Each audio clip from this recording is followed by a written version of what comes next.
Good morning. And welcome to Ways and Means. My name is Jordan Elderay. I'm going to be the chair for the first couple of bills because the chair, Janigian, is going to introduce the first bill. So without further ado, I'd like to introduce or ask Chairman Janigian to introduce House Bill 1597.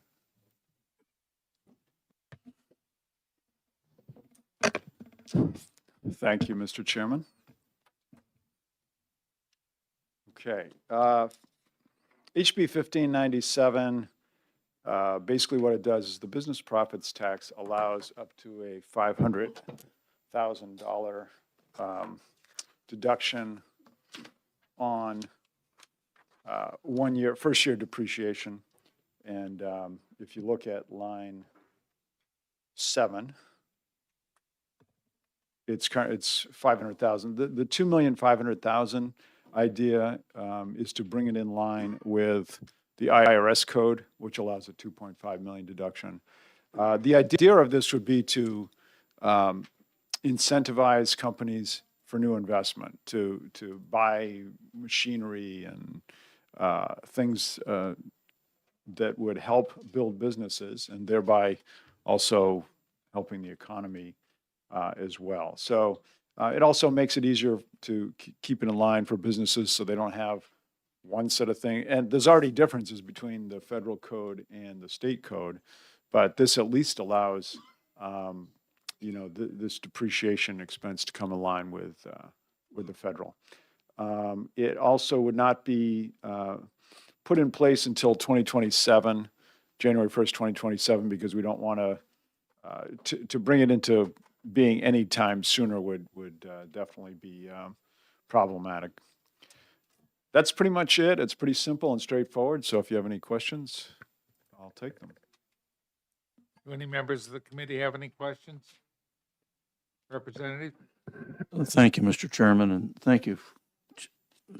Would you say that, or would you agree that this bill simplifies tax code administration, reduce business compliance burdens, make New Hampshire more capital investment friendly, and provides clear rules over incremental ones that we presently have? Yes. Thank you. Thank you for your question. Representative Almy? Thank you. Do you have any idea what the fiscal note's going to look like? Yeah, I know. Well, the fiscal note does say indeterminate decrease, but down in the comment section,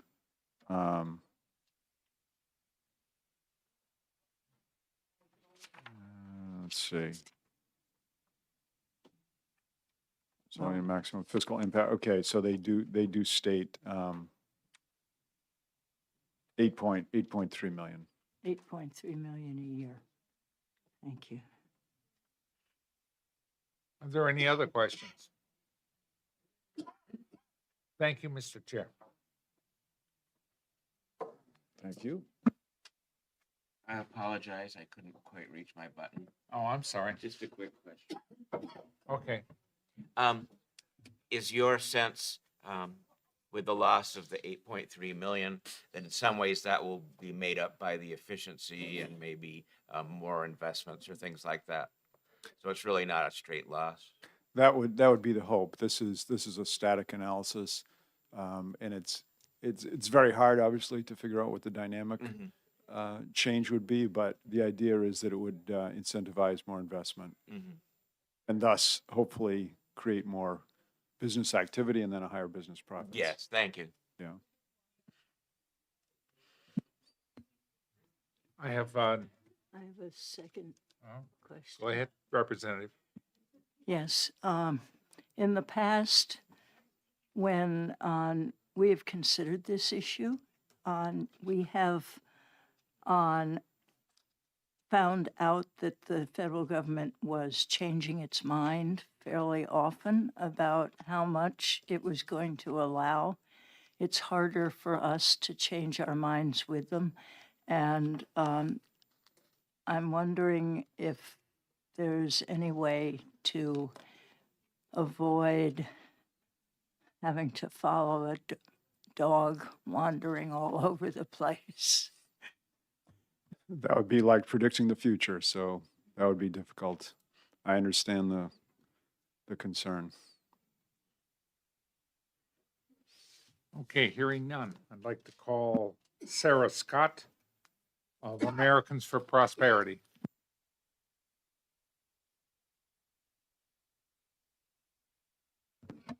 Good morning, Mr. Chair and members of the committee. My name is Sarah Scott, and I'm the Deputy State Director for Americans for Prosperity here in New Hampshire. I'm here today to testify in support of HB 1597.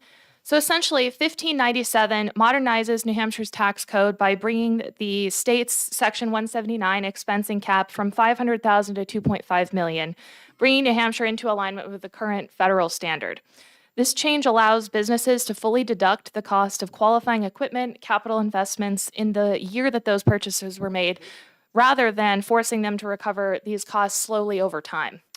So over the last decade, New Hampshire has made a very deliberate effort to make itself more competitive for employers. We've done things like lowering the business profits tax, the business enterprise tax, and really overall sending this clear message that New Hampshire is open for business.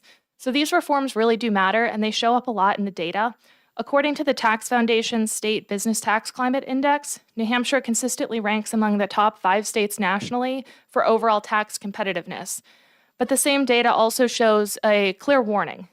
Despite our strong overall ranking, New Hampshire does rank in the bottom third for corporate and business tax structure, and the Tax Foundation analysts have specifically pointed to New Hampshire's low Section 179 expensing cap as one of those factors that hurts our business tax score.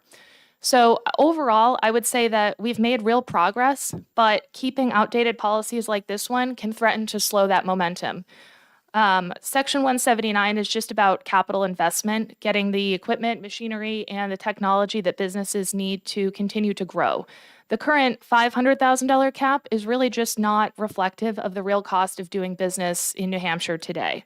So when New Hampshire's cap is far below the federal standard, we risk creating a disadvantage for businesses here in the state. Investment decisions can be delayed, scaled back, or just redirected, or overall, the business might choose to move to a different state or not make that move over to New Hampshire. There are a lot of states that take different approaches to Section 179, but many either conform very closely to the federal level or actually tie themselves directly to that federal level with a rolling conformity. I believe, I couldn't verify this 100%, but right now, unless some states have made changes recently, it looks like about 38 states are at that federal standard. So we would not be one of the few at that, but we risk being left behind if we're not able to update this. And I think it's important to also emphasize that this is largely a timing issue, not a permanent revenue loss. Businesses are already allowed to deduct these expenses through depreciation. HB 1597 simply allows them to recover those costs when the investment occurs, improving the cash flow and encouraging immediate reinvestment. This really matters because businesses tend to invest more when conditions are predictable and competitive, and tax policy shouldn't delay or distort those decisions. So just to wrap up, we think that HB 1597 is a targeted, data-driven approach to align New Hampshire with federal tax policy. It really protects the competitiveness gains that we've made over the last decade here in New Hampshire and addresses a documented weakness in our current business tax climate here.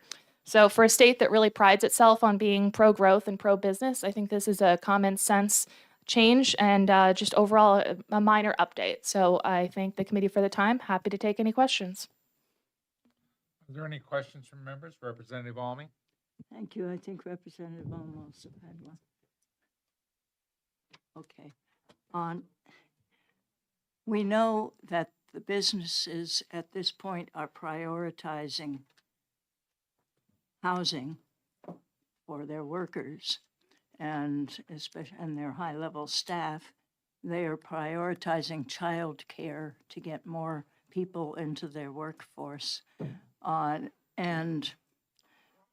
we know that our, our business profits and business enterprise, especially business profits tax, is the largest part of our revenue stream. Do you think that it is more important that we sacrifice housing and childcare to get to get a higher expense deduction? Thank you for the question, Representative. I don't necessarily see this as an either or option. I think this is a standalone issue here. This isn't something that's going to impact revenue long term. This is something that in the short term would have an impact. So I don't think that this is something that we say, if we were to pass this legislation, those businesses couldn't still prioritize housing and childcare. I would say, unless I'm misunderstanding your question, I would say the businesses and the legislature are still free to debate those issues separately. I don't think the two would tie together. Can I do a follow-up? Please. Thank you. In the short term, we are facing a reduction in revenues from a number of different causes. And in the short term, we have taken the step of doing a once in 10-year increase in adjustment to allow businesses to come and not have to pay anywhere near as much money as they would have had to pay in uninflated terms back before during this decade. And we are getting extra money this year to help out from that. We don't know how much it'll be yet. Do you think that this is a good time to be introducing this when next year we will not have any such help? I would say that this is always a good time to encourage businesses to continue to reinvest in the state. This is not a tax cut. So this policy is really just designed to make sure that businesses have that consistency too, because right now at the federal level, they are already able to do this. So we're just bringing it in line with the federal standards here. I think that continuing to allow businesses to grow and expand will overall have an increase in revenue for the state. Another follow-up? No. Okay. Representative Bohm? Thank you. I just wondered if you had some written testimony. I can send some over to you, absolutely. Thank you. Thank you. Representative Schomburg? Schamberg, like ham, iceberg. Okay. And Yeah. if you have a drink, you'll say it just right, Chairman. Thank you, Mr. Chairman. Just a quick question. When you say businesses, you're talking the heavy equipment businesses. You're not talking the mom and pops or service businesses or any of those, correct? Largely, I think there are probably some instances in which smaller mom and pop businesses could, so I don't want to say never, but primarily businesses that are investing in large amounts of machinery, so like a construction business, for example. Representative Schomburg. Jam. Schamberg. Tom. Wow, look at that. I know, I can't say that. We have another speaker who may address the smaller businesses. Any other questions? Oh, you're down at the end, that end. Thank you, Mr. Chairman. So historically speaking, when we've done this type. Thank you. Historically speaking, so when we've adjusted the tax code in favor of businesses, have we increased revenues or has revenues decreased or remained flat? I have to go back and check. I would imagine that we have not seen any decrease in revenues, but I have to go look. I know in 2016, I believe it was, we actually tied ourselves to the federal standard there so that way, as the federal government increased their cap, New Hampshire's was automatically increased also. And then I believe that was changed in in 2018, but I have to go check on those dates to just be sure. So I'll get back to you with the data there. Okay, follow up? So do you know if has there been any study, has anybody looked into the fact that if we were to do this, would it provide additional jobs to some of these businesses? I would say that's definitely a very plausible scenario.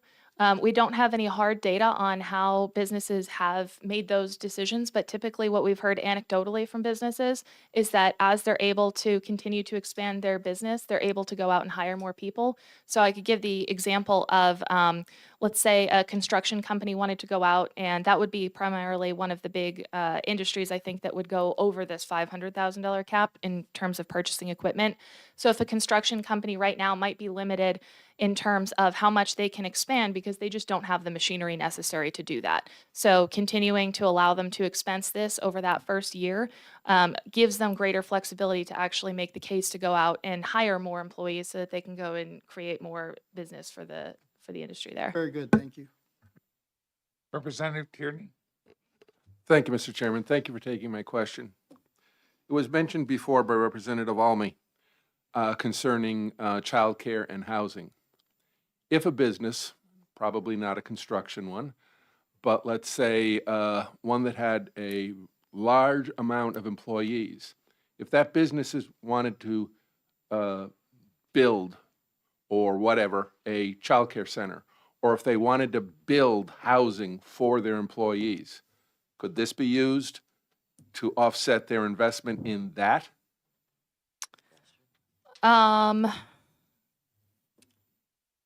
I would say I'm not an expert in terms of what can be deducted through Section 179, so I'm going to defer to if there's somebody after me that speaks because I don't want to speak out of line. I don't know that that would qualify for a 179 deduction. There is someone who can address that later. Okay, one quick follow-up. What if they owned them? In other words, if they don't sell the houses, they own them, so you rent it. Still a business expense. It could be. I'm going to defer to somebody, though, that understands tax code better than I do. Thank you. And if they don't have an answer, I will look it up and get it to you. Anyone else have a question of the testifier? Thank you. At this time, I'll call John Reynolds from NFIB. Thank you, Representative Lurie, and thank you to the committee and the chairman for bringing this forward. Thank you to the committee for your consideration. My name is John Reynolds. I'm the state director for the National Federation of Independent Business, or NFIB, in New Hampshire. We represent more than 1,700 small businesses across the state in every industry, all shapes and sizes, but 80% of our members are fewer than 20 employees. And I can say that the Section 179 deduction at the federal level has been a key investment tool for our members. I'll give an example of a company that repairs large electric motors, builds and repairs and rebuilds large electric motors up in Laconia. They were, after this passed at the federal level, they were able to enhance their equipment, improve their equipment, and the savings that resulted from the essentially, as what the chairman referred to as, accelerated depreciation, getting that deduction all in the first year, enabled them for the first time to set up a 401k account for their employees and offer a match to their employees that they've been able to continue today. So it's a Section 179 is a reward and a key tool for driving investment and growth in the state, and enables employers to do all sorts of things like continuing to grow their business, continuing to invest in their workforce. And the only thing else that I would add to earlier testimony is that I believe, based on data from the Tax Foundation, that Connecticut and New Hampshire are the only states in New England that did not conform to the higher 179 limit that was enacted in 2017. And as Sarah mentioned, there are many states that do rolling conformity, and we would expect that most of them would continue to conform to this higher limit that passed last year. And I apologize, I have to go over to the State House very soon. But I would love to answer all of your questions. But also, there's the senator who's going to be really mad, and I don't want to make her mad. Any questions? Thank you. Thank you for answering. Thank you, members. I appreciate it.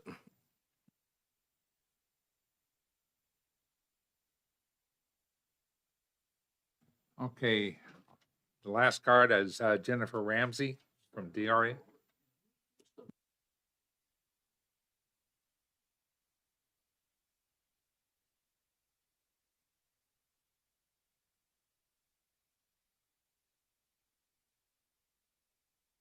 And Ms. Ramsey, you're going to need to introduce yourself, and our clerk is going to need your name on one of these little fancy pink cards when you get around to it.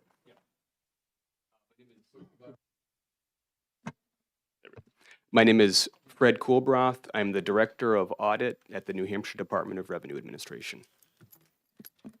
And as you all know, but for the record, I'm Jennifer Ramsey. I'm Tax Policy Counsel with the Department of Revenue Administration. Anticipating that you all would have some of the in-depth questions that have already been raised, I brought Fred with me today. He is our subject matter expert on the business profits tax.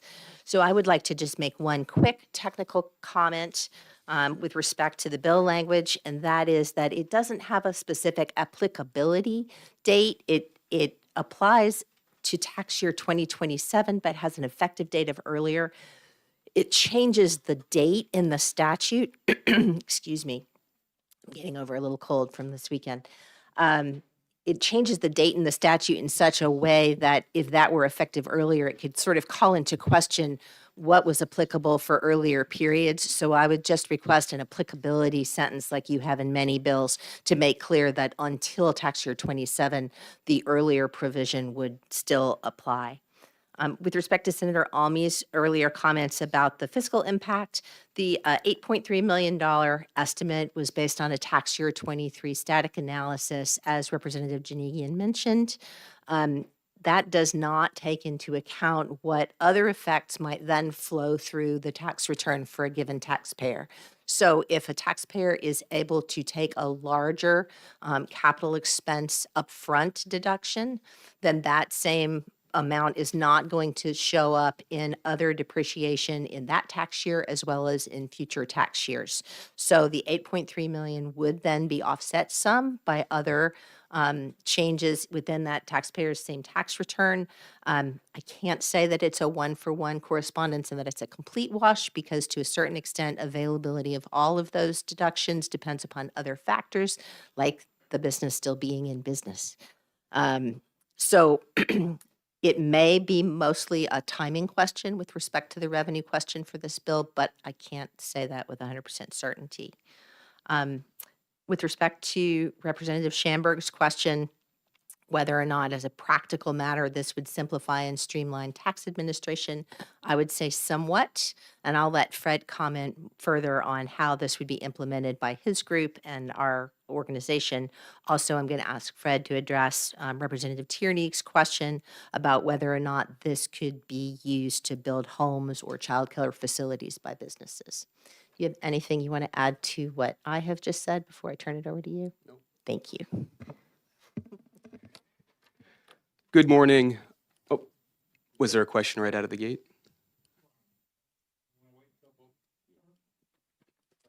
Sure. Just to respond to the question about what this expensing provision could be used for. So just to back up for a moment, what Section 179 allows for federally is the immediate deduction of capital expenditures, or in other words, it deals with capital assets. So these are purchases or expenses that are federally, traditionally not immediately deductible. So not things like your cost of goods sold, which you can always immediately deduct, or the compensation that you pay to your staff or to your officers or directors.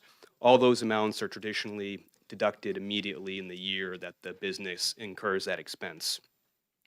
With capital assets, traditionally, the federal code requires those expenses incurred to buy a capital asset to be deducted over time through things like depreciation or amortization, where you deduct the same amount ratably over some period of time. What 179 does is allow for certain expenditures, certain purchases of capital assets to be deducted immediately up to whatever the applicable cap is. So to answer your question, these are purchases like equipment, machinery, tangible personal property. It also allows for certain types of fixtures, so equipment or improvements to real estate. So roofs on commercial properties, HVACs, security systems, all those sorts of expenses. So to answer the question specifically, could you use this expensing procedure provision to immediately deduct costs incurred for the provision of daycare facilities, for example? It would depend what expenses that company incurred to do that. And then that would determine whether or not they could take this deduction immediately under this provision, or whether they would potentially have to deduct it some other way. Like my colleague, Jennifer Ramsey said, sometimes there are other, there's more than one way to deduct an expense. And so it might be the case that an expense that would have potentially qualified, but maybe didn't, or was limited by either the federal or New Hampshire limits, might then be deducted under some other provision. I think that's all I've got on that particular question. Will you take questions, the two of you? I think either of us would be happy to do that. Oh, okay. I had a question, but I thought that you were going to answer other questions. Oh. Yes. I'll answer any question you want. Go ahead. On how much inflation has there been since '23? A lot. I'm not sure. I can't don't know remember the how exact much. figure, but yes, a lot. So we're really talking about more than 8.3 million, unless everything changes and everything falls apart. So the, not only has inflation changed, but our performance of the taxes has changed since 2023. So the analysis that we gave you is as if this had been law in 2023. There would be differences if it starts applying in 2027. Thank you. Go ahead, Representative. Go ahead, Representative. Thank you. Thank you for taking my question. You did say because some of the people using this then won't be doing depreciation or other things. Do you think the 8 million is at the high end, but that it could be lower? I couldn't quite tell, but you seemed to say if they did this, they might not do other things. So You understood me correctly, and I'll let Fred elaborate if he has anything more to add. But yes, it's my understanding that if, to the extent that taxpayers had been allowed to depreciate or take an expense for the first year, that they would not then be taking that both in a different line item in the same year and in future years. That's exactly correct. So it's, on the one hand, just a question of character. So potentially they could deduct some part of that 8.3 million on a different line. And then to the extent they can't, they would potentially be able to deduct it in a future year. So then over time, and that's as Jen and other folks testified to, that's where the caveat that this is somewhat of a timing issue comes in, because in theory, and we have the caveats explained in the fiscal note, companies move or go out of business or are never profitable to begin with. In theory, they just take this deduction in another year using either traditional depreciation or some other deduction.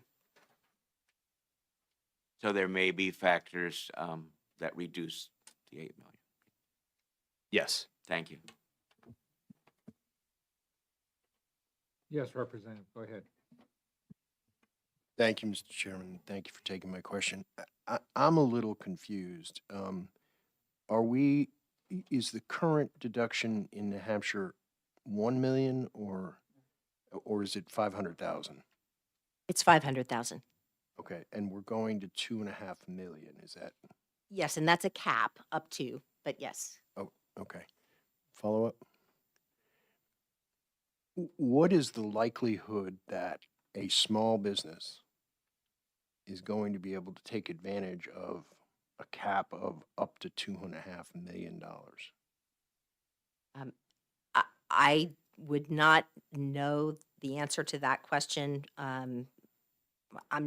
What we get is the data from businesses, and they file their returns. We don't get that kind of information through the tax returns. That might be a better question for one of the other speakers if they're still here. But I understand your point that to the extent that a business doesn't have $2.5 million to invest in capital assets, this deduction would not help them. I just don't know the percentage of businesses that would fall in that category. One last follow-up. Do you, oh, go ahead. Can I elaborate a little bit? Please. So federally, the deduction isn't limited to small or mid-sized businesses necessarily. It has a phase out so that and this has changed with recent legislation federally, but to the extent for the code that we conform to right now, to the extent that total capital expenditures for that company exceed 2.5 million, the deduction they can take phases down until they lose it. So federally, it's not that it's structured so that only small or mid-sized businesses can take it. It's structured so that businesses that don't have a lot of CapEx, capital expenditures, can take it.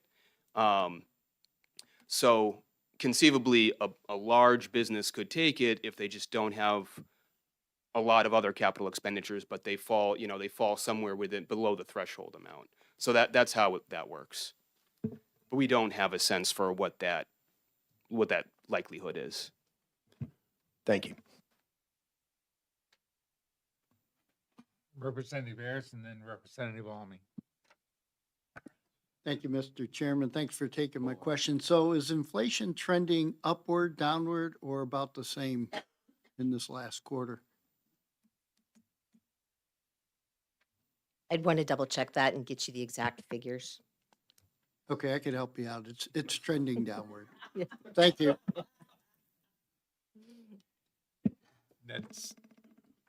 That's not a question, Representative. Do you Thank you. believe? Thank you for the I would. information. Representative Almy. Thank you.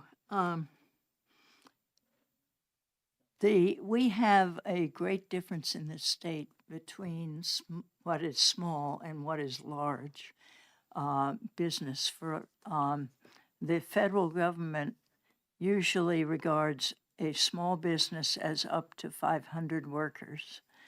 In New Hampshire, 500 workers is a rarity. And we have a lot of what maybe you'd call medium-sized businesses, as well as a very large number of very small businesses.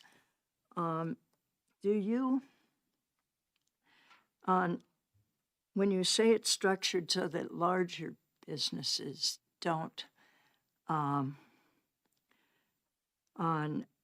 can't take as much of it, is that 1,000 worker businesses you're talking about, or would that be related to what we in this state think of as large businesses? Sure. So the federal deduction doesn't tie into how many employees they have. So the phase out happens not as the company grows in terms of its staff count. The phase out starts happening the more and more they invest in their CapEx, the more and more they spend on their capital expenditures. And so if you have two very large companies, well, that's not helpful. If you have two companies with 1,000 employees and one company starts spending, 2.5 million, 3 million, 4 million, whatever on capital expenditures, they're going to run into the phase out. And actually, this would this would conform to the new phase out of 4 million. So as they start spending $4 million, $5 million, $6 million in CapEx, they're no longer going to be able to take the deduction. But if you have another company also has 1,000 employees, but they're spending less than that 4 million, and they spend, under the terms of the bill, they spend up to 2.5 million. Even though they have the same amount of employees as their sister company, they will be able to take the deduction because they're under the phase out. Could I have a follow-up question? Certainly. So are we talking about on all of the businesses within one, I'm blocking on the word now for a group that we tax together, Oh, combined group. combined group? Yeah. Or are we talking about on each business separately? That's a great question. So the way this works for a combined group is every company within the group gets their own cap. So let's pretend we've got Acme Corp, this big multinational with hundreds, maybe thousands of subsidiaries. Each one of its subsidiaries or affiliates is potentially eligible for the full amount of the deduction. Thank you. Are there any further questions from the committee? Oh, you're hiding over there. Representative? In response to what you just said, wouldn't that depend upon how they file their taxes? In other words, if they file them as independents, like a restaurant chain, or if they file them as one big one? Yes, absolutely. Yep. Okay. And again, they would also be subject to their own phase out as well. So if one of those companies, it's not just that each of those subsidiaries is entitled to the deduction up to the cap. Each is also subject to their own phase out amount. Okay, thank you. Any further questions from the committee? Hearing none, thank you very much, folks. Greatly appreciated. Before I close the hearing, I want to know that there's three extra copies of the written testimony that was provided by DRA if anyone wants to pick one up. Okay, thank you. Hearing that, I'll close the hearing on this bill, which is what? House Bill 1597 FN. And we'll go immediately into the next bill, 1599, and I'll introduce the primary sponsor, Representative Janigian of Salem. Well said. You pronounced it correctly, as you usually do.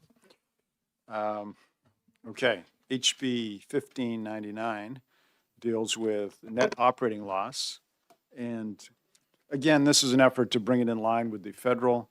The federal net operating loss is a company has got X amount in revenue, but their expenses are larger, so they have a net operating loss for that year. And the law allows this loss to be carried over in New Hampshire up to 10 years.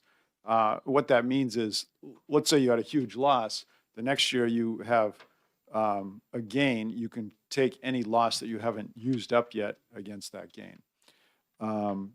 And so New Hampshire currently allows, as I said, up to 10 years. The IRS code allows it indefinitely until it's used up. And so this brings it in line with the IRS code. I do have to admit that after reviewing the fiscal note again, I have a question, but since I'm testifying, I can't ask it. But for one of you who can ask it, the it says for tax year 2023, the NOLDS used was 1.2 billion, offsetting 88 million in revenue. So my question is, does that mean 88 million in tax revenue? Or is it a 7.5% times the 88 million? And with that, I'll take any questions or clarifications if you didn't understand what the last thing I just said was. Oh. Representative Schomburg. Schamberg. Schamberg. Thank you, Mr. Chairman. There's no E in there. Thank you for taking this question. Do you feel that House Bill 1599 would affect a permanent erosion of future BPP taxes, which we need for our general fund and education trust fund? Well, it's certainly possible that if it goes beyond 10 years, you go to year 11, 12, and so forth, that's an additional decrease in revenue. But that's why, you know, the thing I'm wondering about here at the end, offsetting 88 million in revenue, I'm not sure if that means tax revenue or that's 88 million now multiplied by 7.5%.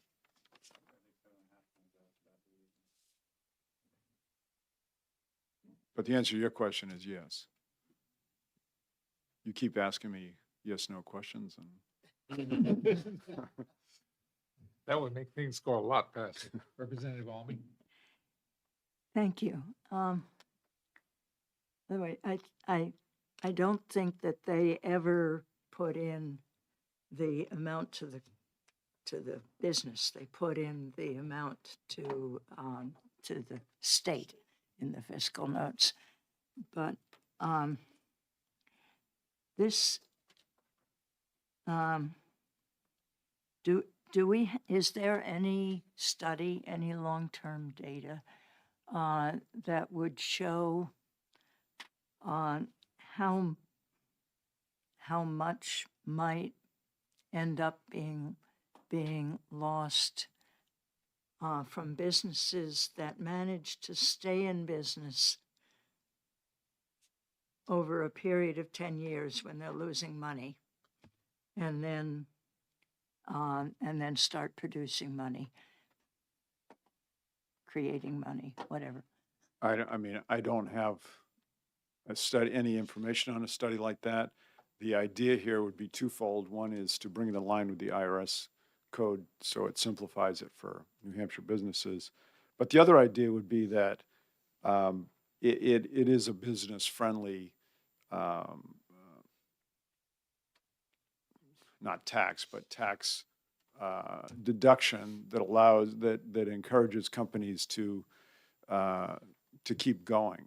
I mean, or allows, you know, maybe they have a great company potential, but they need more time to get going, and this allows them more time.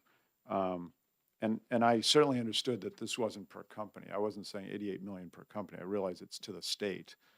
The question is that the decrease in revenue to the state, 88 million? If it is, that's, you know, we'll get clarification on that. And if that's the case, then given the current revenue climate, I'd have to say that this would need further study as opposed to moving forward. This committee head, Representative Cole. Thank you, Mr. Chairman. Thank you for taking my question. This is almost like a would you believe. If you look at the lines up above, it says 4.2 billion in NOLs from tax revenue from 2012 expired in 2022. At a tax revenue rate, if this bill went forward, people would still be allowed to take that $316 million deduction. I think that's the answer to your question. And that's why I'm bringing up the concern. I think if the impacts are that large, and again, when we put these bills in, we may or may not have, well, we certainly don't have fiscal notes at the time we put the bill in. And so now, in hindsight, looking at this, if those are large tax implications. DRA is requested to speak on the bill as well. Yeah. Representative Spar. Thank you. Mr. Chair, or Representative Janigian, I think what Mr. Cole was saying was that the 4.2 billion that expires, the total amount that could have been recaptured by the state could have been 316 million. I guess the issue is some of those companies will never, they're either in bankruptcy or they're never going to, make a profit and they'll end up falling away. But it just sort of cleans the shelf off. And the other, the 2023, it looks like New Hampshire businesses took advantage of $1.2 billion of net operating loss, which if we didn't have this at all in place, we would have lost that money. So it's basically saying if we didn't have this in place, we would have lost 88 million. But so we really didn't lose it because it's in place. I think what they're saying is if we extend it, what's the loss? And that's the question. Or the increased loss. So Which that's is a not would clear. you- Maybe DRA can, maybe would you believe? DRA can, give us more clarity. I believe DRA would be able to clarify that. Representative Ors? Thank you, Mr. Chairman. Thanks for taking my question.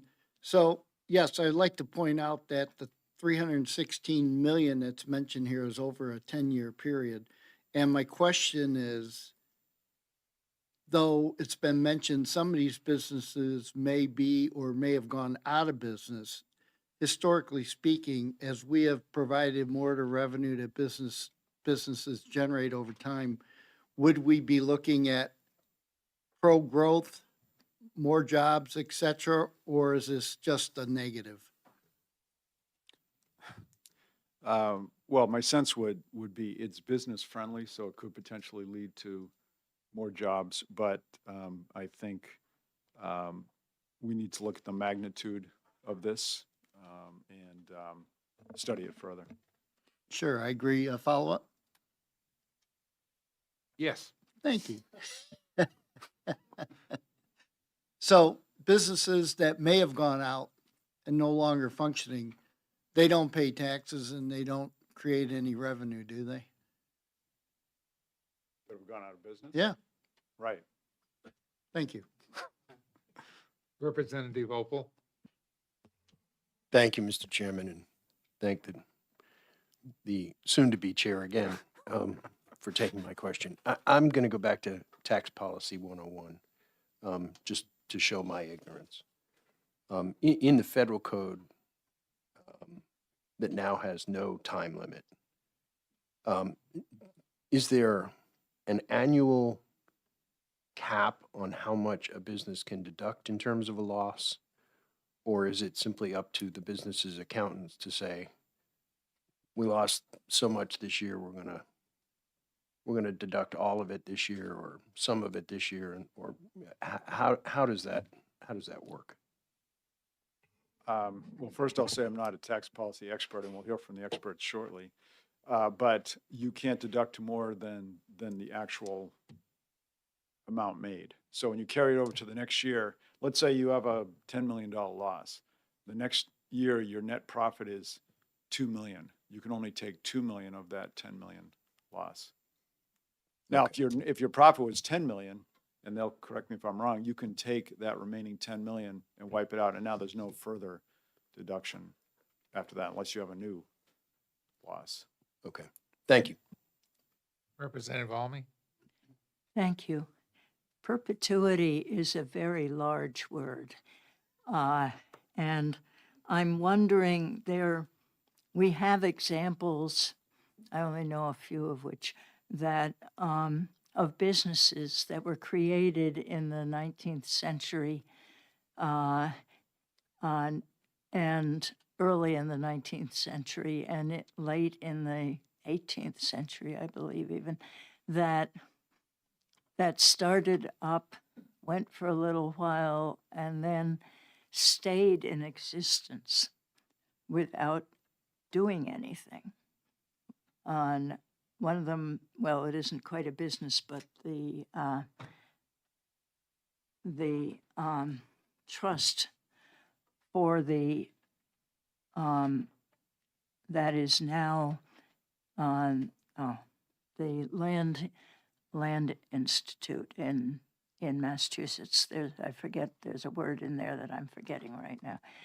Lincoln Land Institute, which was created in the mid-18th century by a guy who had a theory of land value that not very many people are using, but they keep trying.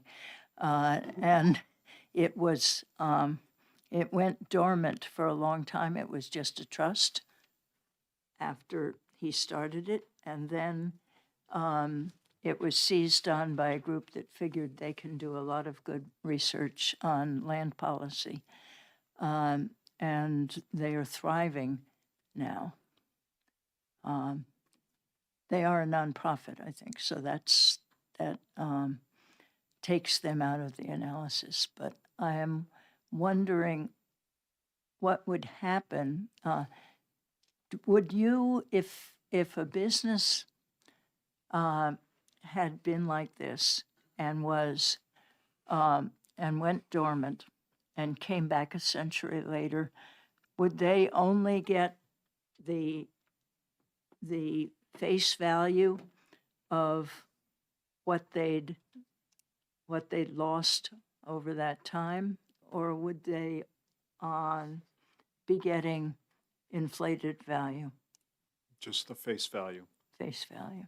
Yeah, there's no inflation. So that So over the years that they're not making any money, Yeah. they're not taking any deduction. so even though it says perpetuity, we don't have a problem with that. No, not that problem. Yeah.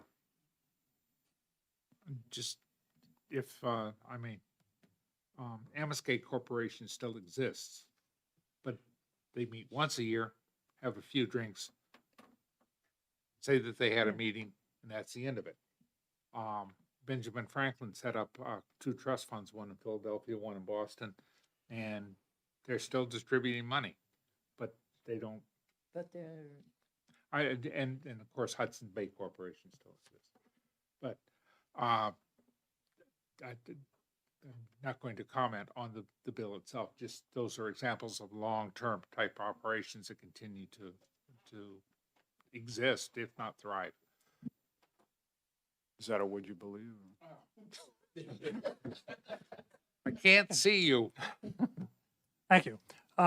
Essentially, if I understand this correctly, you basically feel that the federal government treats our businesses in a more fair and reasonable way by allowing the deductions indefinitely. Is that the way I'm reading it?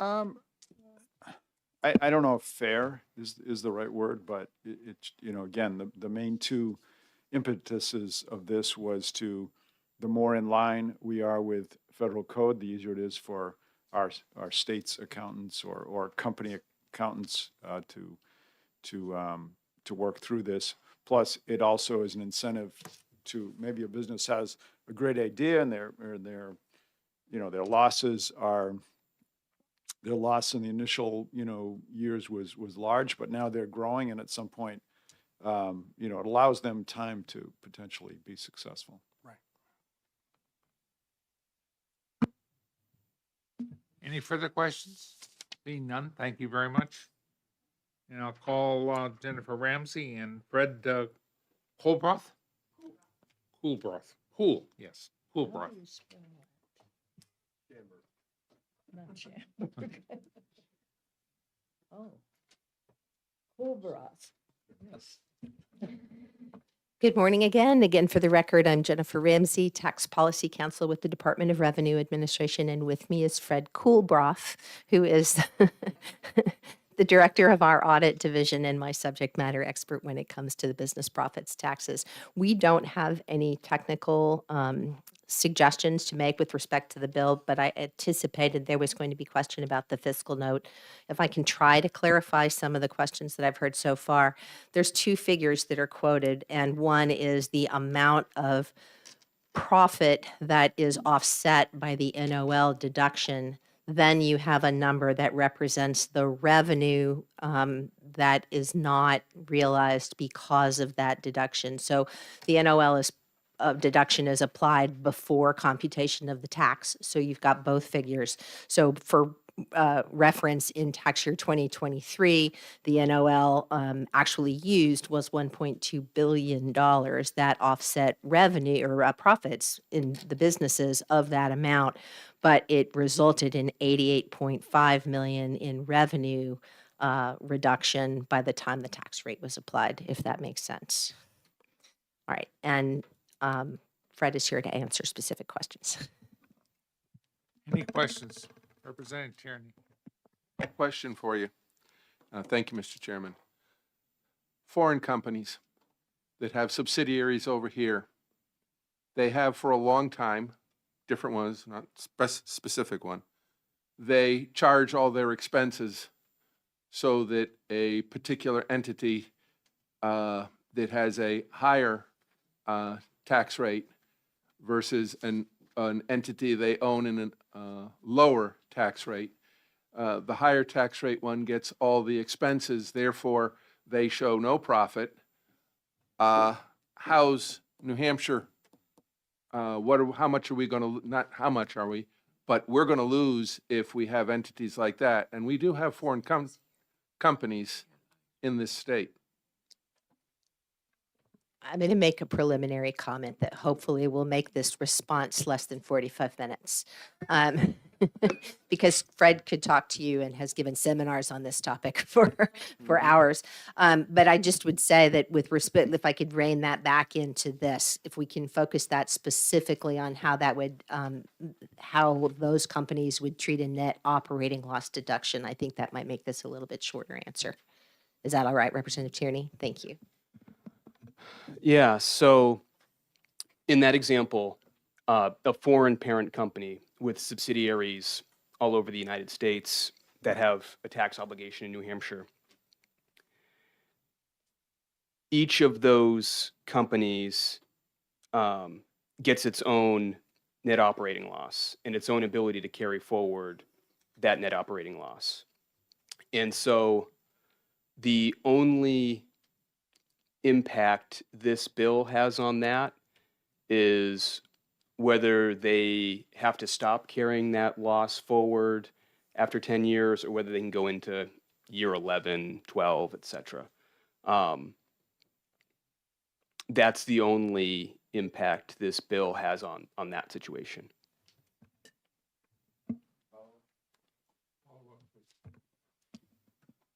But the parent company gets to pick and choose where those losses are written on the books. And that includes any entity that they have outside the United States. Those losses can also be transferred in here, correct?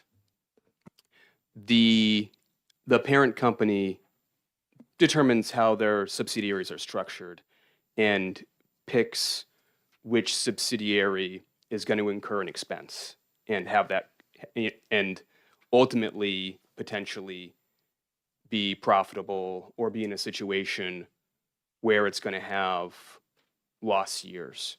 Yes. No, Representative Schomburg? Sorry. Southward. Number one, we have 3 Toms in the. Yes. Yes. Breathe. Just to simplify, so the 88 million reduction was for 2023 in your analysis? Yes, and that's what was deducted. Okay. And so, and Jennifer will correct me if I'm wrong, that wouldn't, that number, New Hampshire was going to incur that revenue loss no matter what, based on the existing law, because that's what they can deduct and they did deduct. So then the question is, if they can, if their NOLs continue to exist beyond 10 years, how does that number increase? Follow up? Please. So, use a crystal ball, the potential reduction per year in the future could be as much as 100 million. Yeah, so my software doesn't come with a crystal ball Right. mode, unfortunately. But I think the operative number for you all to look at is that what we looked at was for tax year 2022, the amount that dropped off the books, if you will, that would have been carried forward if this law were in effect, would be that 4.2 billion in net operating losses expired in tax year 2022 that could have been continued to be carried forward.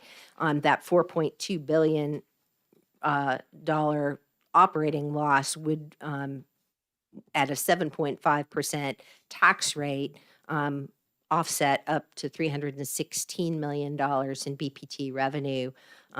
It's unclear when that would have been used in the future, but that's the annual number that could be spread over time, assuming the businesses stay in business, eventually become profitable enough to deduct it, and take it at some point in the future. There's a lot of assumptions built in there that make it really hard. I wish I had a crystal ball. So follow up to, without a crystal ball, but we are looking at significant reductions in the future. I consider something significant that's over like 20 million or something like that. Then yes, I would say that by your test, this would be significant. Thank you. Is there any further questions from the committee?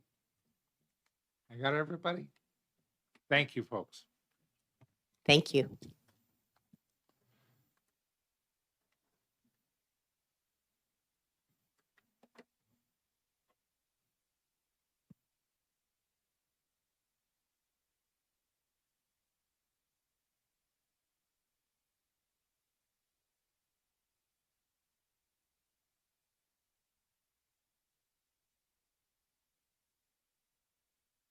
All right, yeah, this public hearing is closed. Thank you very much.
Representative Orrs, Yes, sir. would you be so kind as to introduce the next bill?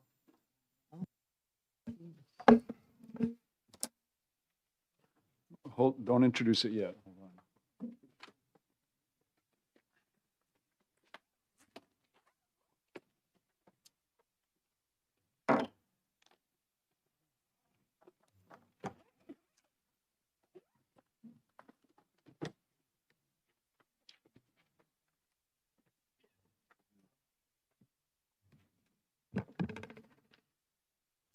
Okay. Time being 11:07, I will start the public hearing on HB 1546 and ask Representative Orrs to introduce the bill. Thank you, Mr. Chairman, and thank you, committee, for your time.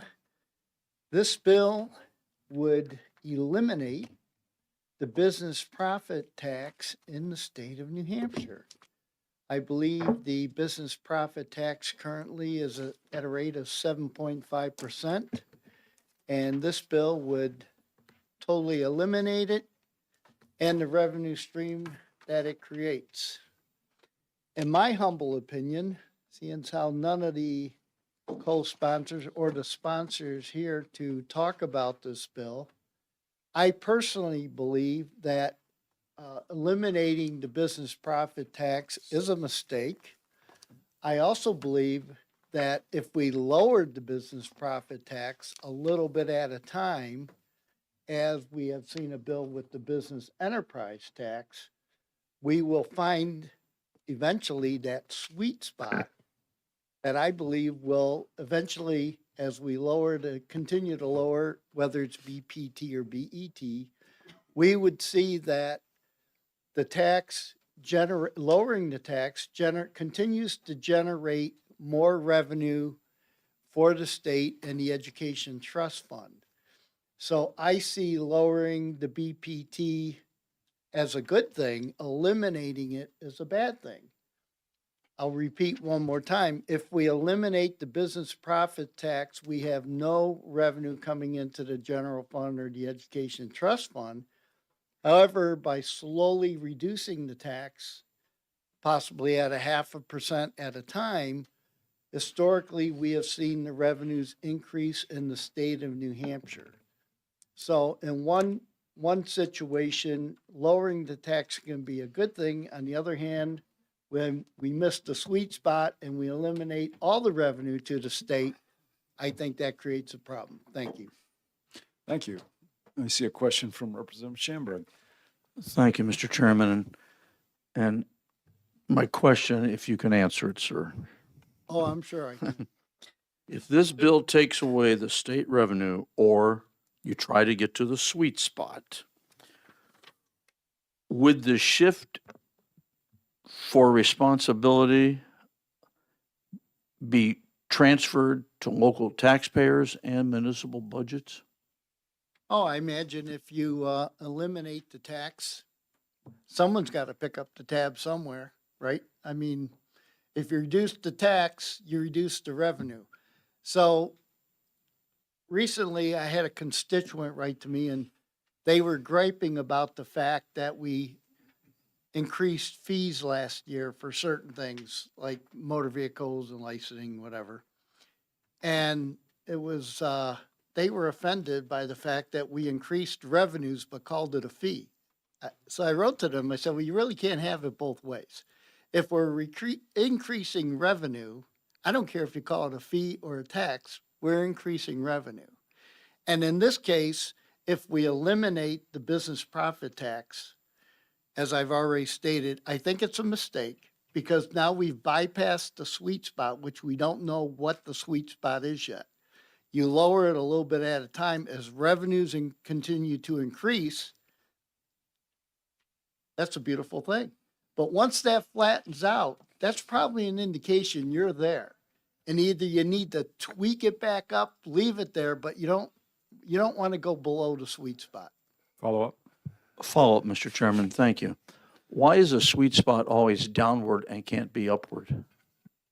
It could be upward, but historically speaking, what we've seen is as we've lowered these taxes and we've become more competitive business-wise, it's increased the revenues to the state. So yes, it could have been upward trend, but the downward trend has proven that the revenues increase.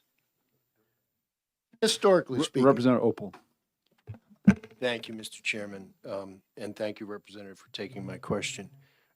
Are you aware of the New Hampshire Fiscal Policy Institute study regarding the business tax cuts from 2016 that found two things? One was that, and I'm reading the headline, business tax rate reductions led to between $795 million and $1.17 billion in foregone revenue for public services. So they found that, in fact, revenue did not increase because of these cuts. And they also found, according to this study, that there was no correlation between tax cuts and job growth. Could you enlighten me as to what time frame again, 2016 through? Yeah, the reductions, they studied the reductions in tax rates for New Hampshire's two primary business taxes. So they included the BPT and the business enterprise tax. And they were looking at the tax years 2016 through 2024. Okay, very good. So I am familiar with the New Hampshire Fiscal Policy Institute. In some cases, I do agree with them, and in some cases, I do not agree with them. The trend that I'm referring to is New Hampshire's actual historical trends put out by New Hampshire Records. And I know that in any room like this, we have both sides of the aisle. You know, we both like to quote what we see as something that's in favor of the way we want to view it. As mentioned earlier, and as I mentioned last year, I see now the current administration's policy has reduced inflation well below what was anticipated while increasing gross domestic product. And we have a person called Jerome Powell who apparently can't see that or Let's- doesn't want. You know, what I'd like to do is stick to this Yeah, bill. well, I'm This trying bill, to, yeah, I'm trying to I explain it. understand, but rather than debate tax policy, I would rather just stick to, this bill is completely getting rid of the business profits tax. You know, so the question should just be on that rather than debate tax policy. So let me just say this, the fact that the question by Representative Tom Opel as presented, I would say, first of all, it's going to take 4 aces to beat these 3 Toms. So just keep that in mind. And the next thing I would like to say is what I said right from the very beginning is that I think eliminating the business profit tax is a bad idea. Thank you. Thank you. Representative Almy? Thank you. I just wanted to follow up on what the NHFPI did was to produce inflation-adjusted measures for instead of the straight numbers that are used in our records. When you apply CPI inflation, and that's fairly modest for some purposes, then what you get instead of, for instance, the static nature of our contribution to the Education Trust Fund, you get a reduction that is almost complete. The number is reduced every year as we go through the terms because inflation happens and the businesses have to live with inflated terms. They would otherwise go out of business. Households have to do the same thing. So wouldn't I really think, would you believe that I think that we ought to be looking at inflation when we are doing our analyses? Would you And believe the I agree with you? CPI is the normal one. Right. No, I absolutely agree with you. And currently inflation is on the downward slide. I mean, it's a beautiful thing. And what was just handed to me was we have seen that in 2016 and 17, New Hampshire experienced significant economic growth with its real GDP expanding and outperforming many other states in the New England region.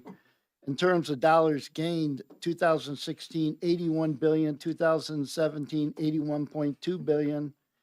And real GDP growth increased by 2.3% in 17 compared to 16. So again, I guess it's how you want to slice and dice the information. Years ago, I remember, and my dad worked for General Motors, and Chevy outsold Ford trucks in Ohio by quite a bit, but it was like a 10-day period. They forgot to mention that over the month that Chevrolet did not outsell Ford trucks. So I know it's how we slice and dice the information. I truly believe if we incentivize people and they keep more of their money to a certain point, we'll do fine. Again, I'm against eliminating the business profit tax because I see we know that it's not going to increase any revenue. Representative Murphy, followed by Elberger.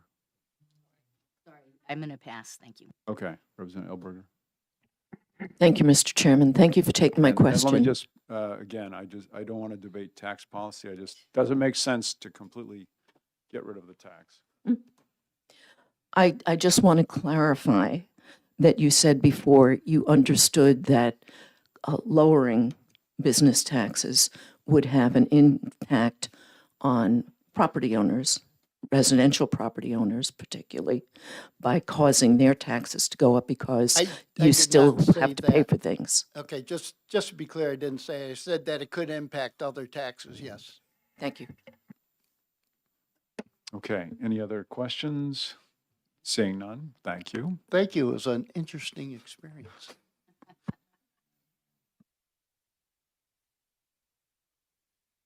Is the DRA still here?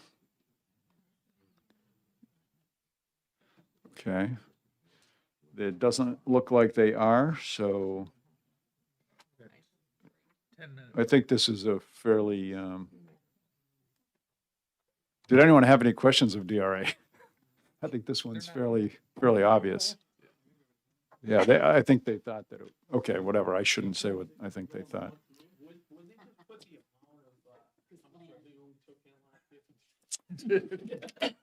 It's for, yeah, for the business profits tax. Yeah, I'm going to close the public hearing on 1546. We could, if, as long as she agrees. We're in recess right now, right? But I have listed it. Well, do you want to exec this? Okay, so first of all, I don't know if you guys saw my schedule for next week. I did see it, but I didn't look at it. Okay, so basically I had 4 public hearings and then,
Yes. Before we get started, I like everyone to know that Jordan's pulled rank on me, which is fine.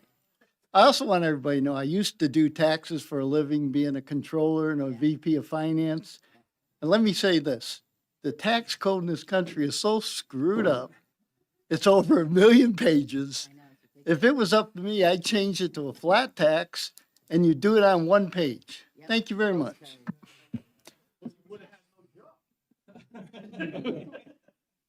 It'd be worth it. Would have had a lot of really poor people per court.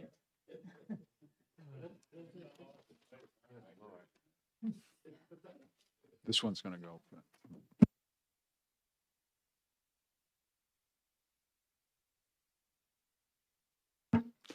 All right, the time being 11:31, I will open the public hearing on HB 1629. And seeing no prime sponsors or co-sponsors here, I'll ask Representative Ullery to please introduce the bill. I'm introducing the bill 1629. I'm Jordan Ullery, Vice Chair of this committee. There's no prime sponsor present. I will take no questions. Fair enough.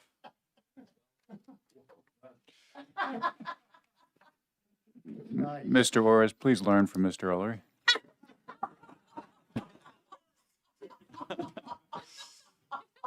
All right, so, Representative Spar, I resemble that remark. all right, seeing, thank you, Representative Ullery. Seeing no one from DRA here, actually, do I have another card here? And no other cards. Oh, I'd love to make a statement. That's what I'd like to. You have a question of the chair? No, I had it for the last speaker. Oh, okay.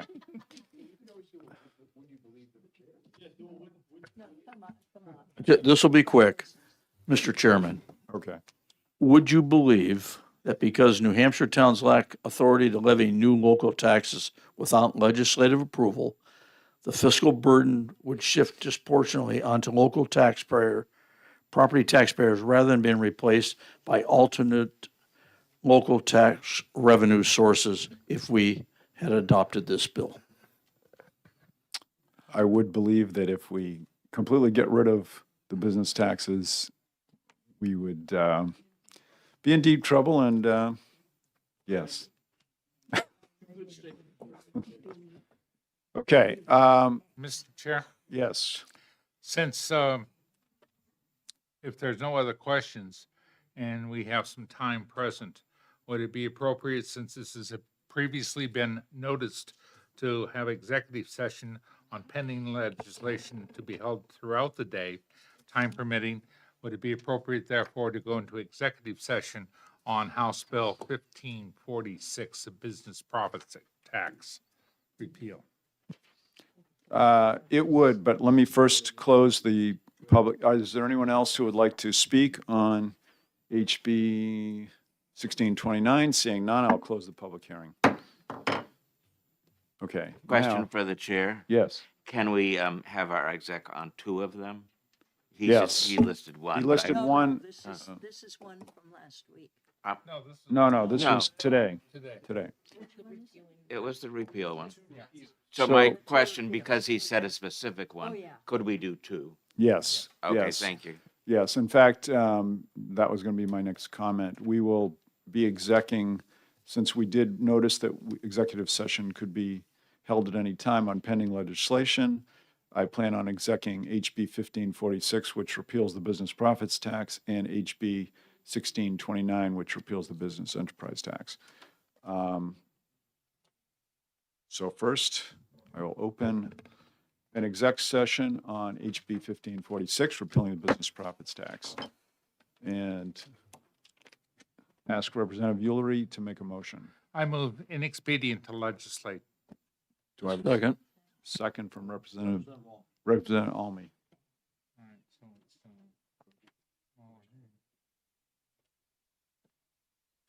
Is there any discussion? Okay.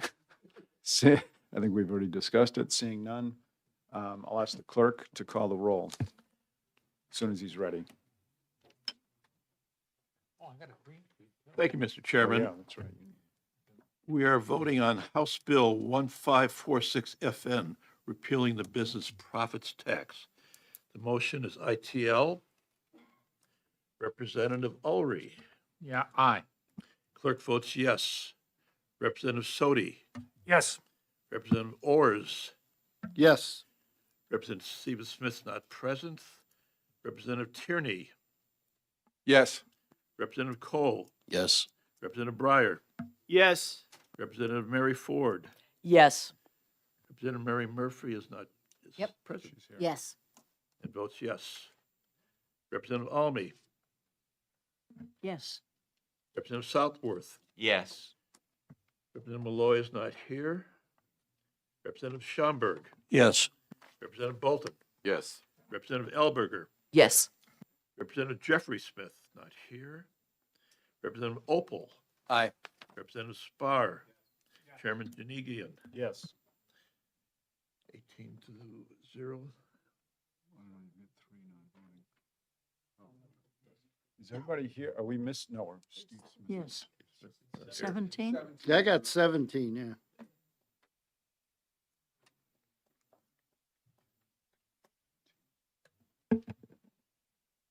Yes, 17-0. The final vote being 17-0, the ITL motion passes.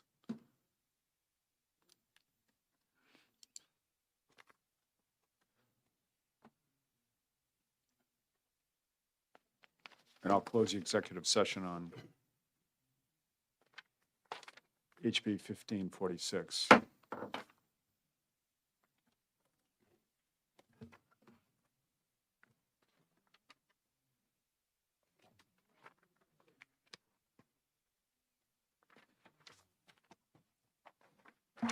Consent. Is there any objection to consent? Seeing none?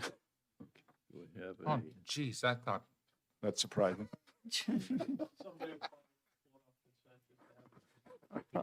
Hopefully not.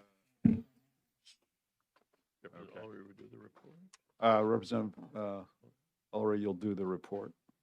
yeah. it's And done. it's done, good. I just have to write it.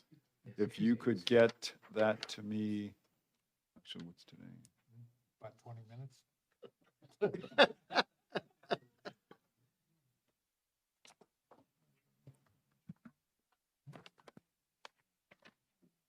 It doesn't make it. Okay.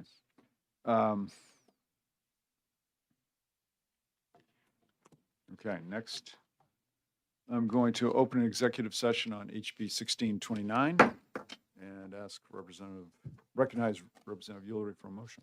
I move ITL on the House Bill 1629 to eliminate the business enterprise tax. Second. Representative Almy seconds it. Is there any discussion? Representative Ors, you have your light on, so. Representative Sodi. I just got a question. What other state has this kind of a tax? It seems like a quirky type tax here. Yeah, Representative Ulrey, if you'd like. to No answer. other state has this type of tax setup. Basically, the Supreme Court has said that you can't, because of some, after the business profits tax was put into place, there were some lawsuits by individuals regarding the LLPs and LLLPs, legal liability, limited liability, and they sued each other. So now we have the BET to come to compensate so that everybody has to pay a tax one way or another, and so they work complementary to each other, and that work is an offset to each other, and it is unique. Yeah, I believe you can deduct your BE tax against your BPT tax. Yes. So, Yes. so it's not like, so they offset. Representative Almy. I'd just like to point out also that the BPT is unique in the United States. It is not exactly like a corporate tax. The BPT, business profits Yes. tax. Right. Yeah. Because it's based on total profits as opposed to revenue. And the profits are totally able to be manipulated by the corporation based upon the amount of offsets they take as far as research tax credits or developmental tax credits, or what we talked about earlier with the first two bills. Yeah, today. but other states offer offsets and deductions as well. Yeah, but that's off of the revenue, not off of the profits. Oh, I see what you're saying. Okay. All right. Any other comments? Seeing none, I'll ask the clerk to call the roll.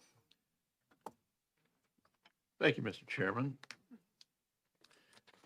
We are voting on House Bill 1629, FN repealing the business enterprise tax. The motion is ITL. Representative Ullery. Aye. Clerk votes yes. Representative Sodi. Yes. Representative Ors. Yes. Representative Smith is not present. Representative Tierney. Yes. Representative Cole. Yes. Representative Breyer. Yes. Representative Mary Ford. Yes. Representative Mary Murphy. Yes. Representative Almy. Yes. Representative Southworth. Yes. Representative Malloy is not present. Representative Schomburg. Yes. Representative Bolton. Yes. Representative Elberger. Yes.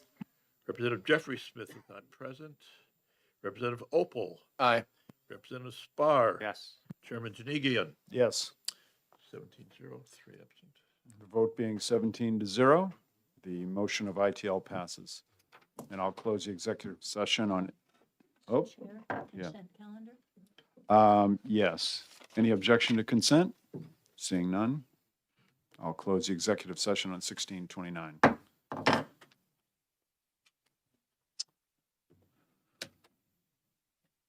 Okay, our next public hearing is at 1 o'clock. And the only question is there anything else?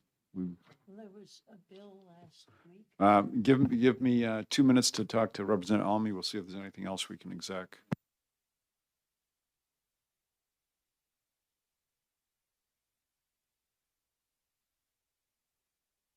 Well, by the way, the other reason I'm trying to see if there's anything else to exec is just before coming here, I found out that we're, in theory, having a major storm on Sunday going into Monday. And the schedule that the admin has right now is to do 4 public hearings on Monday, and then execing 8 bills starting at, work session at 1, exec session at 2 for 8 bills, and then Wednesday, 4 public hearings, and then 6 bills being work session and exec. If we get canceled on Monday because of snow, you'll see that when this comes out, I put all 14 bills to be exec on Monday and all 14 on Wednesday. I don't expect we're going to get through 14. It's only to guard against the fact that I don't want to miss out on the bills that were supposed to be exec And so on Monday. they had said that was vacation week. We need to readjust. No, vacation week is end of February. Next No, week ahead. no. Oh, it starts like the 20 in the later It's 20s. Yeah. in February, yeah. I got Yeah. It's a month, you're it's right. still a month away, yeah. So I would ask everyone to stick around for another couple minutes. I want to talk to Representative Almy, for that reason that I'm going to look at what we're going to exec, see if there's anything we can agree on, and I'll be back in a couple minutes.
we may be executing 2 more bills later, but that'll be later.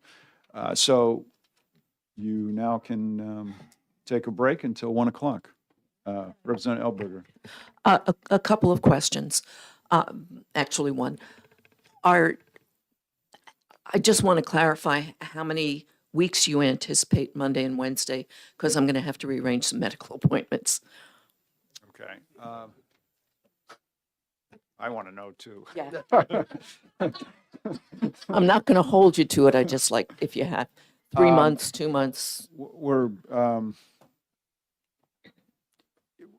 the problem is there's so many variables, Yeah. but we're moving pretty well. We have 13 bills left for public hearing. 8 of them are scheduled next week, and assuming the snow doesn't mess us up, we'll get 8 done, and then that'll leave 5.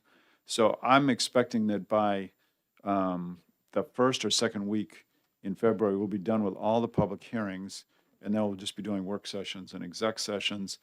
I think maybe by the second or third, probably third week in February, which is the week just before the school vacation week, we should be done or close to done. And then and then crossover comes March 5th, and we'll get the Senate bills.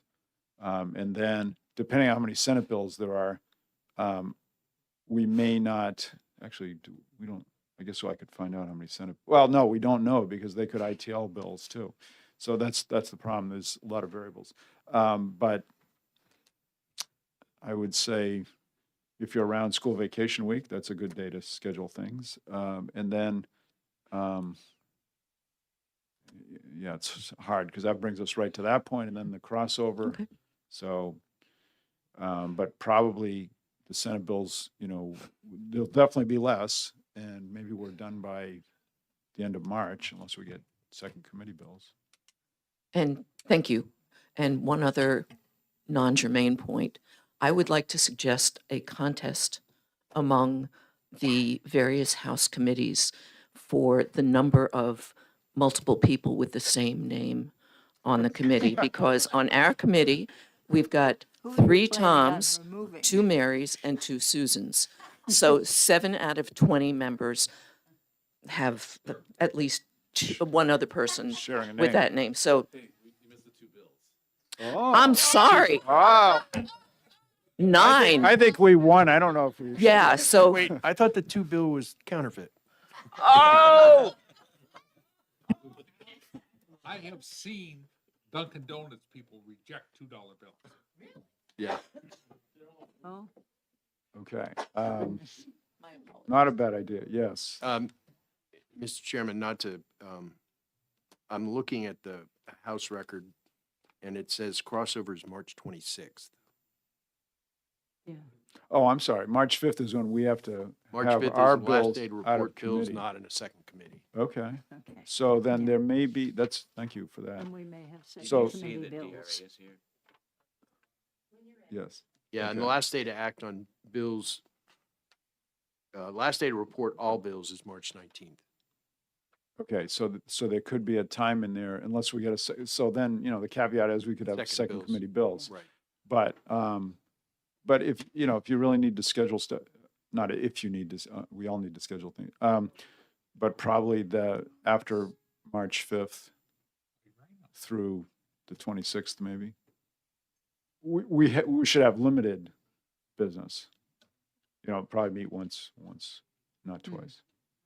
If we meet once, we probably would meet on Monday.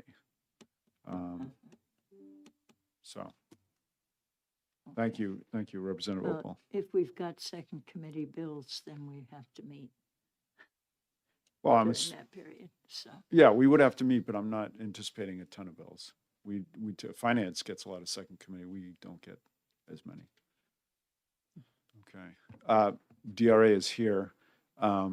We exec the 2 bills that you were gone on. I don't know if anyone, you mean you haven't figured out how to clone yourself yet?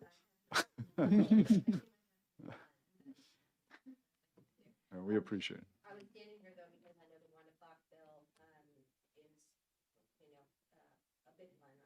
That is, yeah.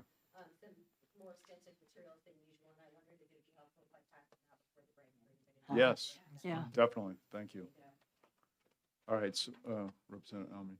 Could I ask, is that also an update on the analysis you've been doing about the OBA bill? Yes, it is the latest analysis that I have. It was Great. emailed this morning. It's not an update from that, but it's a paper copy of it. Oh. If you're like me, it's surrounded by 17K, it's a lot easier to look at. That's all I had. I just wanted to. Okay, we're now on recess till 1 o'clock.